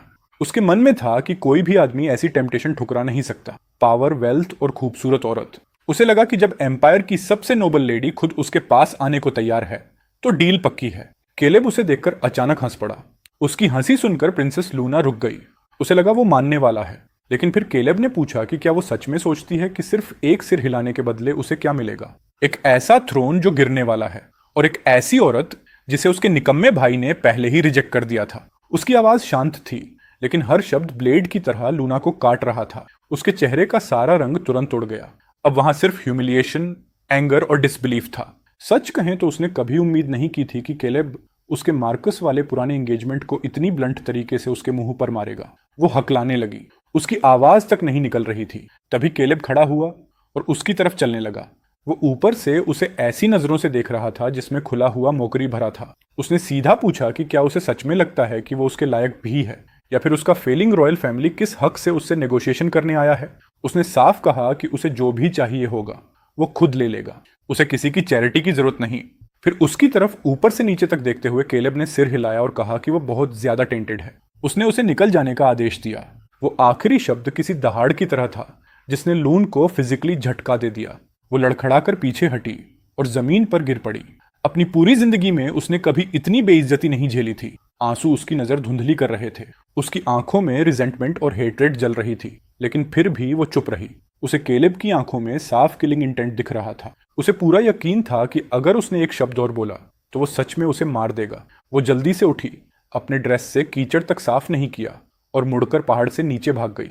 सच कहें तो वो बिल्कुल पिटे हुए कुत्ते जैसी लग रही थी जो छिपने के लिए भाग रहा हो। हम देखते हैं कि वो रात के अंधेरे में गायब हो जाती है और केलेब के चेहरे की ठंडी मुस्कान धीरे धीरे गायब होने लगती है। अब सारे पीसेस अपनी जगह पर आ चुके थे। हर कार्ड खेला जा चुका था। अब आखिरकार उसकी बारी थी। वो मुड़कर जैकब और पीछे खड़े दर्जनों गार्ड्स की तरफ देखता है। नीचे वैली में 3000 एलीट स्नो ड्रैगन राइडर्स तैयार खड़े थे। उनके आर्मर चमक रहे थे और हथियार रेजर की तरह शार्प थे। वो सब एक साथ एक घुटने पर बैठ गए। उनकी आंखों में फेनेटिकल लॉयल्टी भरी हुई थी। केलेब ने अपनी नॉर्थ विंड ब्लेड निकाली और नीचे फैली युद्धग्रस्त जमीन की तरफ इशारा करते हुए आदेश दिया। उसकी आवाज शांत रात में गूंज उठी और वैली के हर कोने तक पहुंच गई जब उसने पूरी आर्मी को मार्च करने का कमांड दिया। उसका आदेश ऊंचा नहीं था, लेकिन पर्पस से इतना भारी था कि वहां मौजूद हर आदमी ने उसे साफ साफ सुना। उसके पीछे 3000 सोल्जर्स एक साथ खड़े हो गए। ना कोई चीयर था, ना कोई शाउटिंग, सिर्फ आर्मर की रिदमिक खनखनाहट थी जो किसी एक हार्ट बीट जैसी लग रही थी। उन्होंने चुपचाप अपनी चमकती स्पीयर्स उठाई और इतने प्रिसाइज और फ्लूइड मूवमेंट से घोड़ों पर सवार हुए कि वो किसी एक मशीन जैसे लग रहे थे। ये उसकी स्नो ड्रैगन कैवलरी थी, एक ऐसा ग्रुप जिसने 10 साल लाशों के ढेरों के बीच रेंग कर बिताए थे और जो सिर्फ केलेब को पहचानता था, एम्परर को नहीं। जेकब केलेब का वॉरहॉर्स आगे लेकर आया। वो घोड़ा स्याही जितना काला था, बस उसके चारों हूफ्स बर्फ जैसे सफेद थे। जैकब ने पूछा, वो लोग कहाँ जा रहे हैं? उसकी आवाज एक्साइटमेंट से कांप रही थी जिसे वो छिपा नहीं पा रहा था। उसकी एक बची हुई आंख आग की तरह जल रही थी। शहर में हफ्तों से हो रहे अन्याय देखने के बाद वो इस आग के भड़कने का इंतजार कर रहा था। केलेब फुर्ती से सैडल पर चढ़ गया। उसने नॉर्थ विंड ब्लेड हाथ में पकड़ी और उसकी जानी पहचानी बर्फीली ठंड महसूस की। जेकब को सीधे जवाब देने के बजाय वो 3,000 राइडर्स के सामने जाकर रुक गया और उनकी तरफ मुड़ा। उसने उनके चेहरों को देखा।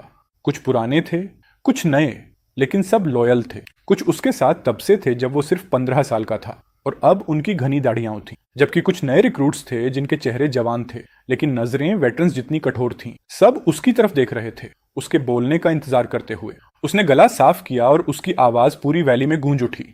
उसने अपने ब्रदर्स से कहा कि वो जानता है वो सब दबे हुए गुस्से में जी रहे हैं। उसने उन्हें याद दिलाया कि जिस शहर की उन्होंने 10 साल रक्षा की उसे कचरे की तरह फेंक दिया गया, और जिन लोगों की उन्होंने रक्षा की उन्हीं की वजह से उनके साथी सोल्जर्स को जानवरों की तरह काट दिया गया।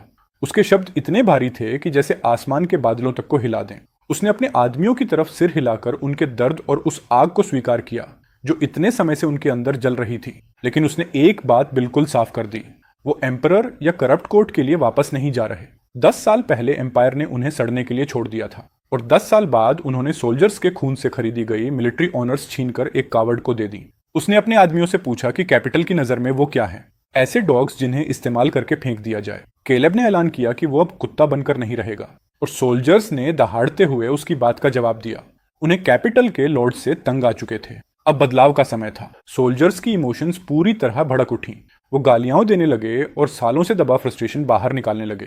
तभी केलेब ने हाथ उठाकर नीचे दबाया, साइलेंस का सिग्नल देते हुए, और पूरी वैली तुरंत फिर शांत हो गई। उसने कहा कि वो सिर्फ 3 चीजों के लिए लौट रहे हैं। पहली, रिवेंज। उसने कहा कि वो इन्वेडर्स के खून से उन 8,600 ब्रदर्स की आत्माओं को शांत करेंगे जिन्हें उन्होंने खो दिया। दूसरी, अपनी फैमिलीज और उन लोगों को बचाने के लिए जो अभी भी उन्हें गार्डियंस मानते हैं। फिर वो एक पल के लिए रुका और उसकी नजर भीड़ में हर चेहरे पर घूमी। हर शब्द को भारी बनाते हुए उसने कहा कि वो वापस लेने जा रहे हैं जो उनका है।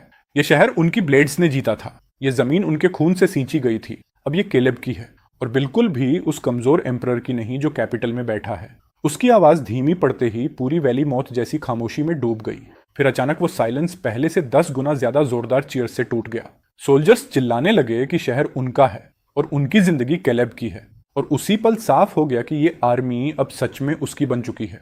वो अब एम्पायर के टूल्स नहीं थे, वो ऐसी ताकत बन चुके थे जो पूरी दुनिया पलट सकती थी। बिना एक और बेकार शब्द बोले केलेब ने अपना घोड़ा मोड़ा और अपनी लंबी ब्लेड आगे की तरफ तान दी, उस पास की तरफ जिसे ब्लैक विंड गैप कहा जाता था। सच कहें तो शहर पर सीधा हमला करना बेवकूफी होती, और केलेब बहुत चीजें हो सकता है लेकिन बेवकूफ बिल्कुल नहीं। गहरी रात की आड़ में वो मेन सिटी से बचकर निकलता है। अगर वो 30,000 इन्वेडर्स सिर्फ सुअरों का झुंड भी होते तब भी उन सबको काटते काटते आदमी की बाहें सुन्न हो जाती। लेकिन ये तो वो भेड़िए हैं जो 10 साल से भूखे बैठे हैं। उनसे सीधे भिड़ना सबसे घटिया स्ट्रेटेजी होती। उसकी प्लान कहीं ज्यादा सर्जिकल थी।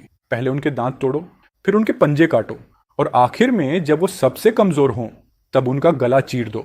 ब्लैक विंड गैप दुश्मन की सप्लाईज आने का इकलौता रास्ता था। 30,000 आदमी और उनके घोड़ों को खिलाने के लिए हर दिन अनाज की खपत किसी आसमान छूते आंकड़े जैसी थी। शहर के अंदर मौजूद सप्लाईज ज्यादा दिन नहीं चलने वाली थी, इसलिए उनकी सप्लाई लाइन काटना मतलब उनकी लाइफ ब्लड का गला घोंटना था। केलेब चाहता था कि दुश्मन कमांडर और उसके 30,000 राइडर्स को पता चल जाए कि उत्तर का नाइटमेयर वापस लौट आया है। आज के बाद इस जमीन की डार्कनेस सिर्फ उसी की होगी।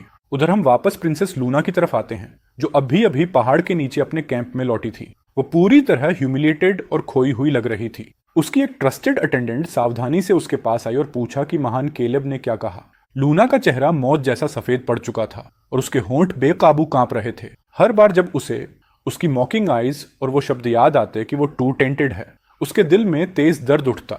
एक ऐसी ह्यूमिलिएशन की लहर उस पर टूट पड़ी जैसी उसने जिंदगी में कभी महसूस नहीं की थी। वो हकलाते हुए बोली कि उसने उसे रिजेक्ट कर दिया। अटेंडेंट शॉक में आ गई। उसे यकीन नहीं हो रहा था कि कोई आदमी इतनी नोबल लेडी को ठुकरा सकता है। वो डिसबिलीफ में चीख पड़ी और पूछने लगी कि क्या केलेब पागल हो गया है। उसने तुरंत कैपिटल लौटने की सलाह दी, लेकिन लून जैसे किसी ट्रांस से जागी। उसने अटेंडेंट का हाथ इतनी जोर से पकड़ा कि उसके नेल्स स्किन में धंस गए। वो जानती थी कि वो अभी वापस नहीं जा सकता। अंदर ही अंदर उसे डर था कि अगर एम्परर को पता चल गया कि वो फेल हो गई तो उसका अंत तय है। तभी अचानक एक गार्ड भागता हुआ उनकी तरफ आया, जल्दी में लगभग गिरते हुए। उसने हांफते हुए बताया कि पहाड़ पर मौजूद रेबल्स मूव कर चुके हैं। लूना तुरंत स्लोप की तरफ मुड़ी। उसने देखा कि पहले जो टिमटिमाती आगें दिख रही थीं, वो सब बुझ चुकी थीं। अब पूरा पहाड़ पिच ब्लैक अंधेरे और मौत जैसी खामोशी में डूबा था। उसने घबराकर पूछा वो लोग कहाँ गए। गार्ड कांपते हुए बोला कि पूरी आर्मी का विशाल साया भूतों की लेजन की तरह उत्तर की तरफ बढ़ गया। उनकी मार्च का प्रेशर ही टेरिफाइंग था। जैसे ही नॉर्थ शब्द उसके दिमाग में गूंजा, लूना को एहसास हुआ कि वही दिशा कब्जाए गए शहर और इन्वेडिंग आर्मी की है। वो सोचने लगी कि अगर उसने गवर्नमेंट का ऑफर ठुकरा दिया तो फिर वो लड़ने क्यों जा रहा है। तभी बिजली की तरह एक ख्याल उसके दिमाग में गिरा और उसका शरीर ठंडा पड़ गया। वो ये सब कोर्ट के लिए नहीं कर रहा, ना ही उसके लिए, वो ये सब अपने लिए कर रहा है। वो अपनी छीनी हुई हर चीज वापस लेने जा रहा है। लूना कीचड़ में गिर पड़ी और होपलेस होकर उत्तर के गहरे अंधेरे को घूरने लगी। उसे एहसास हो गया कि चीजें पूरी तरह कंट्रोल से बाहर जा चुकी हैं। जो आदमी कभी जंजीरों से बंधा शिकारी कुत्ता था, वो अब आजाद हो चुका है और अब वो पहाड़ से नीचे ऐसी वाइल्ड फायर बनकर उतर रहा है जो रास्ते में आने वाली हर चीज को निगल जाएगी। अब हमारी नजर शहर के कमांडर मैनर पर जाती है, जो कभी केलेब का घर हुआ करता था, लेकिन अब दुश्मन लीडर खान का पैलेस बन चुका है। मेन हॉल के अंदर शराब की बदबू और म्यूजिक की आवाज भरी हुई थी। खान जोर जोर से हंस रहा था और फर्मेंटेड मिल्क के कप पर कप गले में उड़ेल रहा था। वो बेहद रेडियंट और विक्टोरियस लग रहा था। वो चिल्लाया कि ये पत्थर के शहर मैदानों के टेंट से कहीं ज्यादा आरामदायक हैं। नीचे बैठा एक one eyed tribal chief glass उठाकर उसकी चापलूसी करने लगा। उसने कहा कि ये सब खान की डिवाइन पावर की वजह से हुआ है। आखिरकार गॉड ऑफ वॉर केलेब जा चुका है। चीफ हंसते हुए बोला कि केलेब के बिना नॉर्दर्न कैवलरी सिर्फ भेड़े हैं जो कटने का इंतजार कर रही हैं। खान लंबा घूंट भरते हुए डींगे मारने लगा कि उत्तर का तथाकथित किंग असल में सिर्फ एक बुचर था। उसने ये भी कहा कि केलेब का भाई, जिसे इंपीरियल जनरल कहा जाता था, अब उसका कुत्ता बन चुका है। एक क्रूल ग्रीन के साथ उसने गार्ड्स को आदेश दिया कि उसके जनरल डॉग को बाहर लाया जाए ताकि मौजूद चीफ्स का मनोरंजन हो सके। कुछ देर बाद 2 सोल्जर्स हॉल में घुसे, हंसते हुए एक आदमी को भारी आयरन चेन से घसीटते हुए। वो ऐसा नजारा था जिस पर किसी और हालात में यकीन करना मुश्किल होता। वो आदमी पूरी तरह नंगा था। उसके शरीर पर फुटप्रिंट्स और विप मार्क्स भरे हुए थे। उसके बाल चिड़िया के घोंसले जैसे उलझे हुए थे और चेहरा गंदगी से सना था। वो कोई और नहीं बल्कि केलेब का अपना भाई मार्कस था। बिना किसी आदेश के जैसे ही उसे अंदर घसीटा गया, मार्कस इंस्टिंक्टिवली चारों हाथ पैरों पर गिर पड़ा। एक घिनौनी हल्की सी स्माइल के साथ वो कुत्ते की तरह भौंकना शुरू कर देता है। उसकी वो चापलूस हरकत इतनी पैथेटिक थी कि वहां बैठे सारे ट्राइबल चीफ्स जोर जोर से हंसने लगे। वो कहने लगे कि यह खास हाउंड कितना अच्छी तरह ट्रेंड है, यहां तक कि असली कुत्तों से भी ज्यादा डॉग जैसा बिहेव करता है। खान, जो इस चापलूसी का मजा ले रहा था, आधी खाई हुई मटन बोन फर्श पर फेंक देता है। वो हड्डी सीधे मार्कस के सामने गिरती है और उसे अपना रिवॉर्ड एंजॉय करने को कहा जाता है। मार्कस की आंखें चमक उठती हैं और वो भूखे जानवर की तरह उस पर टूट पड़ता है। वो हड्डी को मुंह में ठूंस लेता है और उससे चिपकी मिट्टी तक निगल जाता है। उसने 2 दिन से कुछ नहीं खाया था और जिंदा रहने के लिए वो हड्डी से भी बदतर चीजें खा लेता। मार्कस को इस हालत में देखकर खान के अंदर घमंड की एक जबरदस्त लहर उठती है, लेकिन तभी वो जश्न अचानक रुक जाता है। बाहर से एक स्काउट भागता हुआ अंदर आता है। उसका चेहरा पीला पड़ा हुआ था और वो बुरी तरह घबराया हुआ दिख रहा था। सच कहें तो उसके चेहरे का हाल ही इतना काफी था कि कमरे की सारी हंसी तुरंत गायब हो गई। खान के चेहरे से भी मुस्कान उड़ गई। वो झुंझलाकर पूछता है, क्या आसमान टूट पड़ा है? स्काउट हकलाते हुए बताता है कि ब्लैक विंड गैप पर उनकी पूरी सप्लाई कन्वॉय पर हमला हुआ और उसे लूट लिया गया। खान अचानक खड़ा हो जाता है और अपनी गोद में बैठी औरतों को बेरहमी से धक्का देकर हटाता है। वो गरज कर पूछता है, क्या सच में सारी सप्लाईज खत्म हो गई और क्या कोई सर्वाइवर बचकर निकल पाया? स्काउट जवाब देता है कि एक भी आदमी जिंदा नहीं बचा। खान की आंखें सिकुड़ जाती हैं और उसके शरीर से खतरनाक ओरा निकलने लगता है। वो पूछता है, क्या मौके पर कुछ मिला? स्काउट जल्दी से अपने रोब से एक चीज निकालकर सबको दिखाता है। वो बताता है कि ये एक कैप्टन की लाश से मिली थी। वो भेड़िए के दांत से बना एक बैज था जिस पर उड़ते हुए ड्रैगन की आकृति बनी थी, महान स्नो ड्रैगन फ्लैग का सिंबल। जैसे ही वो बैज सामने आता है, हॉल में बैठे हर चीफ की हंसी तुरंत रुक जाती है। उसके बाद ऐसी भारी साइलेंस छा जाती है कि सुई गिरने की आवाज भी सुनाई दे। जो माहौल कुछ पल पहले शोर से भरा था, वो अचानक बर्फ जैसी ठंड में बदल गया। वन आइड चीफ की आवाज कांपने लगती है। उसके चेहरे का रंग उड़ जाता है और वो धीरे से केलेब का नाम फुसफुसाता है। वो नाम किसी कर्ज की तरह काम करता है। वहां मौजूद हर इन्वेडर के दिल में आदिम डर भर जाता है। 10 साल तक वो लोग उसी नाम के दबाव में जिए थे और उन्हें सच में लगा था कि गॉड ऑफ वॉर आखिरकार चला गया। उन्हें लगा था अब वो जो चाहें कर सकते हैं, लेकिन अब ये बैज ऐसा लग रहा था जैसे किसी ने उनके सिर पर बर्फ का पानी उड़ेल दिया हो। वो वापस आ चुका था। खान का चेहरा बेहद ग्रिम हो जाता है। वो बैज छीनकर इतनी जोर से पकड़ता है कि उसकी हाथों की नसें उभर आती हैं।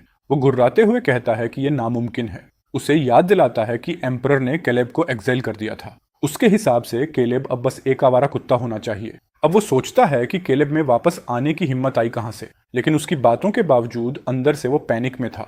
वो सबसे बेहतर जानता था कि केलेब सिर्फ इंसान नहीं है, वो एक मॉन्स्टर है। एक पागल आदमी जो उनके नाइटमेयर्स में घूमता है। एक चीफ सावधानी से कहता है कि शायद ये सिर्फ उसके पुराने सबॉर्डिनेट्स हों जो उसका नाम इस्तेमाल करके उन्हें डराना चाहते हों। खान इस बात को डूबते आदमी की तरह पकड़ लेता है। वो सहमत होता है कि शायद केलेब बिना आर्मी वाला कमांडर है। उसके हिसाब से केलेब के पास ज्यादा से ज्यादा 100 सोल्जर्स होंगे और इसीलिए ये बस एक डेस्परेट ब्लफ है। वो खुद को समझाता है कि केलेब सिर्फ उन्हें डराकर पीछे हटाना चाहता है। जैसे जैसे उसका डर कम होता है, उसका घमंड वापस लौटने लगता है। वो जोर से आदेश देता है 5000 वुल्फ राइडर्स को ब्लैक विंड गैप भेजा जाए ताकि पास के हर इंच की तलाशी ली जा सके। वो उस कावड़ को ढूंढना चाहता था ताकि उसके टुकड़े टुकड़े कर सके। उसे लगता था ये बस छोटा सा रिवेंज मिशन है। उसे बिल्कुल अंदाजा नहीं था कि उसके सामने कुछ बचे खुचे सोल्जर्स नहीं बल्कि नर्क की गहराइयों से उठे 3000 गुस्सैल ड्रैगन्स खड़े हैं। उधर मार्कस अब भी फर्श पर दुबका हुआ ये सब सुन रहा था। उसकी आंखें तेजी से इधर उधर घूमने लगीं। उसे एहसास हो गया कि केलेब वापस आ चुका है, जबकि उन्होंने ऑफिशियली फैमिली टाइज तोड़ने वाले पेपर्स पर साइन किए थे। उसी पल मार्कस के अंदर जलन और रिजेंटमेंट की भयानक लहर उठती है। वो सोचता है केलेब जहां भी जाता है तूफान क्यों खड़ा कर देता है। उसका सिर्फ नाम ही इन खून के प्यासे इन्वेडर्स को क्यों डरा देता है। फिर वो खुद को देखता है, एक ऐसा आदमी जिसे खाने के टुकड़ों के लिए कुत्ते की तरह रेंगना पड़ रहा है और उसके मुंह की मिट्टी से भी ज्यादा कड़वा उसका अपमान लग रहा था। वो तय करता है कि वो पूरी जिंदगी पालतू जानवर बनकर नहीं रहेगा और तभी उसके दिमाग में एक घटिया प्लान जन्म लेने लगता है। उसे अपने नए मास्टर के सामने लॉयल्टी साबित करने का मौका दिखता है क्योंकि वो केलेब की कमजोरियों को सबसे बेहतर जानता है। वो रेंगते हुए खान के पैरों तक जाता है और अपना सिर उसके बूट से रगड़ता है। झूठी ह्यूमिलिटी से भरी आवाज में वो खान को महान कहता है और दावा करता है कि उसे रेबेल केलेब के सीक्रेट्स पता हैं। खान उसे सिर्फ घृणा से देखता है, लेकिन फिर भी क्यूरियोसिटी में पूछता है कि यह पैथेटिक आदमी क्या कहना चाहता है। मार्कस की आंखें चमक उठती हैं। वो कहता है कि केलेब बहुत एरोगेंट आदमी है और जरूर बहुत कम ट्रूप्स लेकर लौटा होगा। उसके मुताबिक केलेब सिर्फ स्नीक अटैक्स करके अपना प्रेस्टीज बढ़ाने की कोशिश कर रहा है। वो ये भी कहता है कि केलेब को हमेशा संकरी और खतरनाक वैलीज में ट्रैप्स लगाने का शौक रहा है। मार्कस आगे बताता है कि उसे पास में एक जगह पता है जिसे नैरो हेवन पास कहते हैं, जहां दोनों तरफ ऊंची क्लिफ्स हैं और बीच में सिर्फ पतला रास्ता। वो दावा करता है कि केलेब को ऐसी टेरेन बहुत पसंद है और सुझाव देता है कि खान वहां आर्चर्स छिपाकर एम्बुश लगाए। वो भरोसा दिलाता है कि जैसे ही केलेब अंदर आएगा एरोज की बारिश से बच नहीं पाएगा। मार्कस इतनी एक्साइटमेंट से बोल रहा था जैसे वो पहले ही केलेब की बॉडी को एरोज से छलनी देख चुका हो। उसे लगता था कि वो अपनी जान खरीद रहा है, लेकिन उसे बिल्कुल अंदाजा नहीं था कि उसका ये ब्रिलियंट प्लान असल में केलेब को ऐसी मैसिव अपॉर्चुनिटी की तरफ धकेल रहा है जिसकी कल्पना केलेब ने खुद भी नहीं की थी। वो आदेश देता है कि जनरल साइलस की कमांड में 5000 और आदमी नैरो हेवन पास में एम्बुश लगाने भेजे जाएं। वो खुद अपनी आंखों से देखना चाहता था कि क्या केलेब सच में वो अजय लेजेंड है जिससे हर कोई डरता है। नीचे जमीन पर रेंगते मार्कस को देखकर खान एक रेयर ठंडी मुस्कान देता है। वो कुत्ते से कहता है कि शायद वो सच में काम का साबित हो सकता है। वो वादा करता है कि अगर केलेब पकड़ा गया तो मार्कस को रैंक और ऐशोराम की जिंदगी दी जाएगी। एक्साइटमेंट से कांपता हुआ मार्कस पागलों की तरह भौंकना शुरू कर देता है। वो अपना सिर फर्श पर इतनी जोर से मारता है कि खून निकल आता है और कसम खाता है कि वो खान की सेवा किसी बोझा ढोने वाले जानवर की तरह करेगा। उसे लग रहा था उसके गोल्डन डेज वापस आने वाले हैं। उसे बिल्कुल एहसास नहीं था कि ये आइडिया देकर उसने खुद अपने और इन्वेडर्स के लिए एक विशाल कब्र खोद दी है। उधर ब्लैकविंड गैप में भारी खामोशी छाई हुई थी। हवा में खून की मेटेलिक स्मेल और धुएं की तीखी बदबू घुली हुई थी। 300 से ज्यादा दुश्मनों की लाशें जमीन पर बिखरी पड़ी थीं। ज्यादातर एक ही प्रिसाइज वार में मारे गए थे। उनके चेहरे प्योर टेरर में जमे हुए थे। सारी सप्लाई वैगन्स जलकर कोयला बन चुकी थीं। केलेब अपने घोड़े पर बैठा ये सब ठंडी और डिटैच्ड नजरों से देख रहा था। सच कहें तो इतनी छोटी विक्ट्री उसके बड़े प्लान के लिए बस एपेटाइजर जैसी थी। क्लीनअप संभाल रहा एक सेंट्यूरियन उसके पास रिपोर्ट देने आता है कि कोई भी सर्वाइवर जिंदा नहीं छोड़ा गया। उसका नाम लियो था, एक पुराना वेटरन जिसके बाएं गाल पर लंबा स्कार था जो उसे और खतरनाक लुक देता था। केलेब सिर हिलाकर पूछता है कि उनके अपने लोगों को कोई नुकसान हुआ क्या। लियो हल्की डिस्डेन के साथ बताता है कि सिर्फ 3 लोगों को मामूली स्क्रैचेस आए। इन्वेडर्स इतने अचानक अटैक में फंसे कि रिएक्ट करने से पहले ही टूट गए। ये एक्सपेक्टेड था। सालों में केलेब ने उनके अंदर इतना डर बैठा दिया था कि उनके स्काउट्स बॉर्डर के 30 माइल अंदर आने की भी हिम्मत नहीं करते थे। केलेब के जाने के बाद उन्हें लगा दुनिया शांत हो गई है और उन्होंने अपनी गार्ड पूरी तरह गिरा दी। बिना प्रॉपर स्काउट्स के सप्लाई कन्वॉय भेजना प्रैक्टिकली खुद मौत को बुलाना था। लियो फिर पूछता है अगला कदम क्या होगा। जेकब आगे घोड़ा बढ़ाकर पूछता है क्या उन्हें यहीं वेट करना चाहिए। केलेब सिर हिलाकर एनिमी सिटी की तरफ देखता है। वो जानता था खान पूरा बेवकूफ नहीं है और जरूर बड़ी फोर्स भेजेगा इन्वेस्टिगेशन के लिए। वो लोग एक जगह नहीं रुक सकते। उसका गोल कोई नॉर्मल पोजिशनल बैटल नहीं था। उसका असली मकसद था दुश्मनों को इतना दौड़ाना कि वो पूरी तरह थक जाए, उन्हें एक पल की भी शांति ना मिले जब तक वो डर और भूख से टूट ना जाए। वो खुद को शैडोज में छिपे भेड़िए की तरह इस्तेमाल करना चाहता था, जो बार बार काटे, दुश्मन को खून से खाली कर दे, लेकिन खुद कभी हाथ ना आए। केलेब आदेश देता है कि आर्मी को 300-300 के 10 यूनिट्स में बांट दिया जाए, जो ब्लैकविंड गैप से अलग अलग दिशाओं में फैल जाए। वो उन्हें निर्देश देता है कि मेन एनिमी फोर्स से बचें और पूरा फोकस स्क्वाड्स और सप्लाई लाइंस खत्म करने पर रखें। उन्हें तेजी से हमला करना है और फाइट में कभी ज्यादा देर नहीं रुकना। हर रात उन्हें माउंटेन्स में तैयार हिडन केव्स और सीक्रेट पाथ्स में रिलोकेट होना होगा। वो चाहता था कि ये 100 मील का टेरेन ऐसी फोरबिडन जोन बन जाए जहां हर कदम पर इन्वेडर्स को लगे जैसे वो लैंडमाइन पर चल रहे हों। जैकब और बाकी कमांडर्स की आंखें एक्साइटमेंट से भर उठती हैं। यही वो वॉरफेयर थी जिसे वो सबसे ज्यादा पसंद करते थे। सालों पहले केलेब ने यही टैक्टिक्स इस्तेमाल करके सिर्फ 3000 राइडर्स से 3 लाख की आर्मी को 3 महीने तक रोक दिया था और आखिर में उन्हें तोड़ दिया था। अब हिस्ट्री बस खुद को दोहरा रही थी। केलेब एक और आदेश जोड़ता है, उन्हें पूरी तरह रूथलेस होना होगा। कोई सर्वाइवर नहीं छोड़ा जाएगा, लेकिन हर स्कर्मिश के बाद उन्हें सबसे साफ दिखने वाली जगह पर ड्रैगन क्रेस्ट बैज छोड़ना होगा। वो चाहता था कि खान को बिल्कुल पता चले उसके आदमी कौन मार रहा है। वो चाहता था कि हर सुबह आंख खुलते ही खान सबसे पहले उसी का नाम सोचे। उन ऑर्डर्स तेजी से भेज दिए जाते हैं और 3000 राइडर्स रोलिंग माउंटेन्स के अंधेरे में स्याही की बूंदों की तरह गायब होने लगते हैं। फिर केलेब जैकब और कुछ दर्जन एलीट गार्ड्स को लेकर दूसरी दिशा में निकल पड़ता है, ऐसी जगह की तरफ जहां उसका भाई कभी सोच भी नहीं सकता था कि वो जाएगा। अगली सुबह की रोशनी फैलने तक 50 आदमियों की स्काउट टीम सावधानी से एक संकरे माउंटेन पाथ पर आगे बढ़ रही थी। वो खान द्वारा केलेब को ढूंढने भेजी गई मैसिव सर्च पार्टी का हिस्सा थे। उनका लीडर, एक सेंचुरियन, चारों तरफ एक्सट्रीम विजिलेंस से नजर दौड़ा रहा था। उसे बिल्कुल पता नहीं था कि झाड़ियों के अंदर से कई आंखें उसे देख रही हैं। पिछली रात ब्लैकविंड गैप के मैसेक्रे की खबर पूरी आर्मी में फैल चुकी थी। हर कोई जान चुका था कि गॉड ऑफ वॉर वापस आ गया है। सेंटूरियन अपने आदमियों पर चिल्लाकर उन्हें अलर्ट रहने को कहता है। वो धीमी आवाज में चेतावनी देता है कि केलेब को ऐसी टेरेन में अपने डेडली ट्रिक्स खेलने का बहुत शौक है। जैसे ही उसके मुंह से ये शब्द निकले, उसे अचानक अपनी गर्दन पर ठंडक महसूस हुई। वो इंस्टिंक्टिवली हाथ ऊपर ले गया, लेकिन उसकी उंगलियां गर्म और चिपचिपे खून को छूती हैं।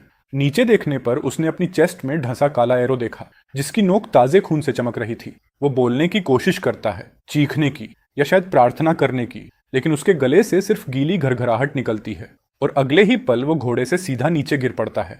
तभी उसके सोल्जर्स पैनिक में अपनी कर्व्ड ब्लेड्स निकालते हैं, लेकिन तब तक बहुत देर हो चुकी थी। घने जंगलों से घिरे उस पहाड़ी रास्ते के दोनों तरफ से अचानक मौत की आवाज गूंजी। अनगिनत तीर तूफानी बारिश की तरह बरस पड़े और हवा चीखों से भर गई। उन स्काउट्स को अपने दुश्मन की परछाई तक नहीं दिखी। उससे पहले ही वो इंसानी पिनकुशन बन चुके थे। 10 सांसों से भी कम वक्त में पूरी झड़प खत्म हो गई। साफ, तेज और परफेक्टली एग्जीक्यूटेड काम। काले कपड़ों में ड्रैगन कैवलरी के दर्जनों सैनिक, जिनके चेहरे वुरपेंट से ढके थे, जंगल से बाहर निकले। वो प्रैक्टिस्ड प्रिसीजन के साथ लाशों को चेक करने लगे और जो अभी जिंदा थे उन्हें आखिरी वार देकर खत्म कर दिया। आखिर में उन्होंने सेंटूरियन की छाती पर एक ड्रैगन क्रेस्ट बैज टांग दिया, अपनी डरावनी पहचान छोड़ते हुए। फिर वो भूतों की तरह वापस जंगल में गायब हो गए। पूरा दिन यही मंजर अलग अलग जगहों और अलग अलग वक्त पर दोहराया गया। खान ने जो स्काउट पार्टीज भेजी थी, वो एक एक करके नॉर्थ रिज के विशाल पहाड़ों में ऐसे गायब होती गईं जैसे किसी अथाह समंदर में पत्थर फेंक दिया गया हो। जब ये रिपोर्ट्स आखिरकार खान तक पहुंची, साथ में खून से सने ड्रैगन क्रेस्ट बैजेस का ढेर भी था। महान खान का चेहरा इतना काला पड़ गया जैसे उससे स्याही टपकने वाली हो। सच कहें तो उसकी लेजेंडरी पेशेंस अब टूटने के किनारे पर थी। वो अपने कमांडर्स पर दहाड़ा, उन्हें निकम्मा कहकर जिंदा जलाने की धमकी देने लगा। उसने पूछा, आखिर केलेब के पास कितने आदमी हैं? क्या वो आदमी सच में उड़ सकता है या जमीन में गायब हो जाता है? सारे ट्राइबल लीडर्स चुपचाप जमे बैठे रहे। किसी की सांस लेने की भी हिम्मत नहीं हुई, क्योंकि डर प्लेग की तरह फैल चुका था। अंदर ही अंदर वो जानते थे कि अदृश्य दुश्मन सबसे खतरनाक होता है। उन्हें लग रहा था जैसे वो किसी विशाल इनविजिबल वेब में फंस चुके हों और केलेब उस वेब का शिकारी हो, जो अंधेरे में छुपकर सही वक्त पर जाल कसने का इंतजार कर रहा हो। लेकिन तभी उम्मीद की एक किरण आई। एक मैसेंजर हांफता हुआ अंदर घुसा। उसके चेहरे पर राहत साफ दिख रही थी। उसने बताया कि जनरल सिलस ने आखिरकार केलेब का ट्रेल ढूंढ लिया है। खान तुरंत अपनी सीट से उछलकर खड़ा हो गया। उसकी आंखों में शिकारी जैसी भूख चमक उठी। उसने पूछा, वो लेजेंड आखिर छुपा कहाँ है? मैसेंजर ने बताया कि डॉग मार्कस की जानकारी के आधार पर साइलस ने कई 100 आदमियों की एक यूनिट को नैरो हेवन पास की तरफ बढ़ते देखा है। साइलस पहले ही शॉर्टकट लेकर ऊपर की क्लिफ्स पर एम्बुश लगाने पहुंच चुका है। उसने खान को भरोसा दिलाया कि केलेब सीधे जाल में चलकर आ रहा है। खान ने लगातार 3 बार गुड चिल्लाया उसके चेहरे का अंधेरा अब एक क्रूर मुस्कान में बदल चुका था। उसने आदेश दिया कि साइलस जल्दी ट्रैप एक्टिवेट न करे। वो खुद वहां पहुंचना चाहता था। वो अपनी आंखों से देखना चाहता था कि वो अजेल एजेंट आखिर कैसे टूटकर खून में लथपथ होता है। उसने अपने जनरल्स को आदमियों को तैयार करने का आदेश दिया और वादा किया कि जैसे ही केलेब मरेगा वो दक्षिण की तरफ मार्च करेंगे, कैपिटल को लूटेंगे, एम्परर को पकड़ेंगे और प्रिंसेसेस को अपने लिए छीन लेंगे। टेंट फिर से इन्वेडर्स की भूखी हुआ से गूंज उठा, जिन्हें सच में लग रहा था कि जीत अब उनके हाथ में है। उधर केलेब एक ऊंची चोटी पर जेकब के साथ खड़ा टेलीस्कोप से दुश्मन की सेना को देख रहा था, जो एक विशाल पाइथन की तरह आगे बढ़ रही थी। जेकब ने उस भारी फौज को नैरो हेवन पास की तरफ जाते देखा और पूछा, क्या दुश्मन सच में इस ट्रैप में फंस गया? केलेब बस हल्का सा मुस्कुराया। उसे कुछ कहने की जरूरत नहीं थी। सच तो यह था कि प्लान उसकी उम्मीद से भी बेहतर काम कर रहा था। जेकब ने पूछा, केलेब को कैसे पता था कि मार्कस ठीक इसी तरह उन्हें बिट्रे करेगा? केलेब ने टेलीस्कोप नीचे किया। उसका चेहरा शांत और पूरी तरह बेजान था। उसने कहा कि उसका प्यारा भाई हमेशा खुद को बहुत चालाक समझता था। मार्कस को लगता था कि वो केलेब के दिमाग को समझता है, लेकिन असल में केलेब उसी घमंड को उसके खिलाफ हथियार बना रहा था। जो सैकड़ों आदमियों की आर्मी इस वक्त पास की तरफ बढ़ रही थी, वो असल में सिर्फ कुछ बूढ़े कमजोर घोड़े और भूसे के पुतले थे। कुछ वेटरन सोल्जर्स उन्हें दूर से हाँक रहे थे ताकि मछली खुद चलकर उस स्लॉटर हाउस में पहुंचे जो केलेब ने नैरो हेवन पास में बड़ी बारीकी से तैयार किया था। जेकब ने याद दिलाया कि साइलस के पास लगभग 10,000 आदमी हैं और अगर खान भी वहां पहुंच गया तो दुश्मन की ताकत 20,000 हो जाएगी। वो साफ परेशान था। उसने कहा उनके पास सिर्फ 3,000 राइडर्स हैं, जबकि सामने 20,000 की सेना हो। ये तो सीधा सुसाइडल डिफरेंस है। केलेब ने टेलीस्कोप समेटा और उसके होंठों के कोने पर एक ठंडी खतरनाक मुस्कान उभरी। उसने जेकब से कहा कि उसने कभी भी फेयर बैटल लड़ने का इरादा नहीं किया था। फिर उसने आदमियों को वो ग्रैंड गिफ्ट तैयार करने का आदेश दिया जो उन्होंने पहले से रेडी कर रखा था। जैसे ही खान की पूरी सेना नैरो हेवन पास के अंदर फंस जाएगी, वो अपना असली ट्रैप एक्टिवेट करेंगे। उसका इरादा था कि आज के बाद उस पास का नाम बदलकर 10,000 मैनग्रेव रख दिया जाए। उधर खान जिस चीज को अपनी शानदार जीत समझकर उसकी तरफ दौड़ रहा था, वहीं दूसरी तरफ प्रिंसेस लूना की जिंदगी हर दिन और ज्यादा दर्दनाक होती जा रही थी। वो कैपिटल लौटने की हिम्मत नहीं कर पा रही थी। इतनी बेइज्जती और नाकामी के बाद खाली हाथ वापस जाने के नतीजे सोचकर ही उसका दिल कांप जाता था। उसे एम्परर के भयानक गुस्से की कल्पना तक से डर लग रहा था। नॉर्थ रिज गिर चुका था, कैपिटल पैनिक में था, और जो प्रिंसेस अपना मिशन फेल कर दे वो पूरे रॉयल कोर्ट की लाफिंग स्टॉक बन जाती। इसलिए वो और उसका छोटा एस्कॉर्ट पास से कुछ दर्जन मील दूर एक टूटी फूटी पोस्ट हाउस में छुपे हुए थे। वो पूरी तरह फंस चुकी थी। पिछले कुछ दिनों में उसने अपने सारे स्काउट्स भेज दिए थे ताकि केलेब का कोई भी निशान मिल सके, लेकिन जब रिपोर्ट्स वापस आईं कि उसने ब्लैक विंड गैप जला दिया, दुश्मन की सप्लाई लाइंस काट दी और सिर्फ एक दिन में दर्जनों इलीट स्काउट पार्टीज का सफाया कर दिया, तो लूना पूरी तरह स्टंड रह गई। शौक, कंफ्यूजन और एक बहुत छोटी सी सीक्रेट खुशी जिसे वो खुद से भी मानने को तैयार नहीं थी, उसके अंदर उमड़ने लगी। उसने अपने गार्ड कैप्टन को पकड़ लिया। उसकी आवाज कांप रही थी जब उसने पूछा, क्या उसने सच में कैंपेन शुरू कर दिया? आखिर उसने अपनी आंखों से केलेब को मिशन ठुकराते देखा था। वो समझ नहीं पा रही थी कि अब वो ये सब क्यों कर रहा है। कैप्टन बस कड़वी मुस्कान के साथ सिर हिला पाया। उसने माना कि उसे भी नहीं पता। हालात देखकर तो यही लग रहा था कि केलेब किसी पर्डन के पीछे नहीं है। ऐसा लग रहा था जैसे वो अकेले ही 3 लाख इन्वेडर्स से लड़ने निकल पड़ा हो। वो पागल आदमी है, लूना ने खुद से फुसफुसाया, लेकिन किसी वजह से उसी पागल आदमी की छवि उसके दिमाग में और भी बड़ी और साफ होती जा रही थी। उसे कैंपफायर के पास बैठा वो आदमी याद आया जिसने ठंडे चेहरे से कहा था कि वो उसके लायक भी नहीं है। वो आदमी जिसे उसने हमेशा एक गमवार बचर समझा था, वही असल में पूरे एम्पायर को संभाले हुए था। वही आदमी जिसने 10 साल तक अकेले नॉर्दर्न डिफेंस को जिंदा रखा और आखिर में उसी एम्पायर ने उसे छोड़ दिया जिसकी वो रक्षा करता था। फिर भी एम्पायर के सबसे अंधेरे वक्त में सबसे पहले उसी ने खड़े होकर खून से भरी जंग का ऐलान किया। दूसरी तरफ मार्कस था, जो इस वक्त खान के पैरों में दुम हिलाता हुआ एक कुत्ते की तरह पड़ा था। दोनों भाइयों के बीच का फर्क जमीन आसमान जैसा था। पछतावा धीरे धीरे जहरीले सांप की तरह लून के दिल को काटने लगा। काश वो इतनी घमंडी ना होती, काश रॉयल फैमिली इतनी शॉर्ट साइटेड ना होती, काश फैमिली की मेन ब्रांच इतनी लालची ना होती। अगर चीजें अलग होती तो आज वो केलेब के साथ खड़ी होती, उसकी ग्लोरी शेयर कर रही होती।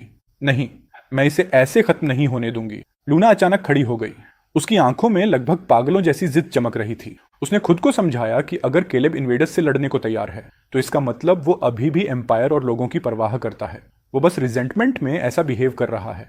अगर वो उसे काफी सिंसियरिटी दिखा दे तो शायद वो अपना फैसला बदल दे। अब वो एक डेस्परेट गैम्बलर बन चुकी थी जो अपनी जान बचाने के लिए आखिरी तिनके को पकड़ने की कोशिश कर रही थी। गार्ड्स, उसने चिल्लाकर कहा, उन 2 बूढ़ों को मेरे पास लाओ। जिन दो बूढ़ों की वो बात कर रही थी वो थे आर्थर और सैरा, जिन्हें केलेब सड़क पर छोड़ गया था और लूना के आदमियों ने उठा लिया था। पिछले कुछ दिन उनकी जिंदगी मौत से भी बदतर रही थी। शारीरिक दर्द तो एक बात थी, लेकिन मानसिक टॉर्चर उससे कहीं ज्यादा खतरनाक था। जो लोग कभी पावरफुल मिनिस्टर और उसकी पत्नी थे, वो अब भिखारियों से भी बदतर हालत में पहुंच चुके थे। उनका प्यारा बेटा मार्कस अब इन्वेडर्स का खिलौना बन चुका था और उनका पूरा खानदान इंपीरियल डंजन में फेंक दिया गया था।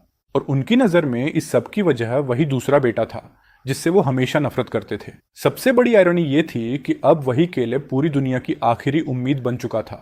यही बात उन्हें पागल करने के लिए काफी थी। जब सोल्जर्स उन्हें घसीटकर प्रिंसेस लूना के सामने लाए तो वो अपनी पुरानी शक्ल के सिर्फ खोखले खोल जैसे लग रहे थे। योर हाइनेस, आर्थर रोता हुआ घुटनों पर गिर पड़ा और अपने एकमात्र बचे हाथ से उसकी रोब पकड़ ली। आंसुओं से भरे चेहरे के साथ उसने लूना से एक बार फिर केलेब के पास जाने की भीख मांगी। उसने अपनी फैमिली और मार्कस को बचाने की गुहार लगाई। सैरा भी जमीन पर पड़ी हिस्टेरिकली रो रही थी। वो कह रही थी कि केलेब सिर्फ गुस्से में ऐसा कर रहा है। अगर वो लोग झुककर माफी मांग लें तो उसका दिल जरूर पिघल जाएगा। वो चीख चीख कर कह रही थी कि केलेब उसका खुद का खून है, वो उसे नजरअंदाज नहीं कर सकता।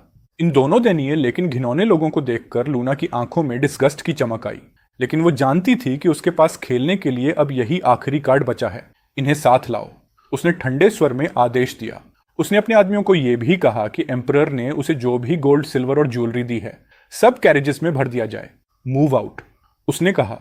हम केलेब को ढूंढने जा रहे हैं। उसे सच में यकीन था कि फैमिली टाइज और दौलत का यह कॉम्बिनेशन केलेब को मना लेगा। उसे नहीं लगता था कि किसी आदमी का दिल सच में पत्थर का हो सकता है, लेकिन दुर्भाग्य से वो बहुत ज्यादा ऑप्टिमिस्टिक थी। जब उसका कैरेज प्रोसेशन पहाड़ी रास्तों से गुजर रहा था, तभी एक मोड़ पर पहुंचते ही उनका सामना सीधे एक आर्मी से हो गया।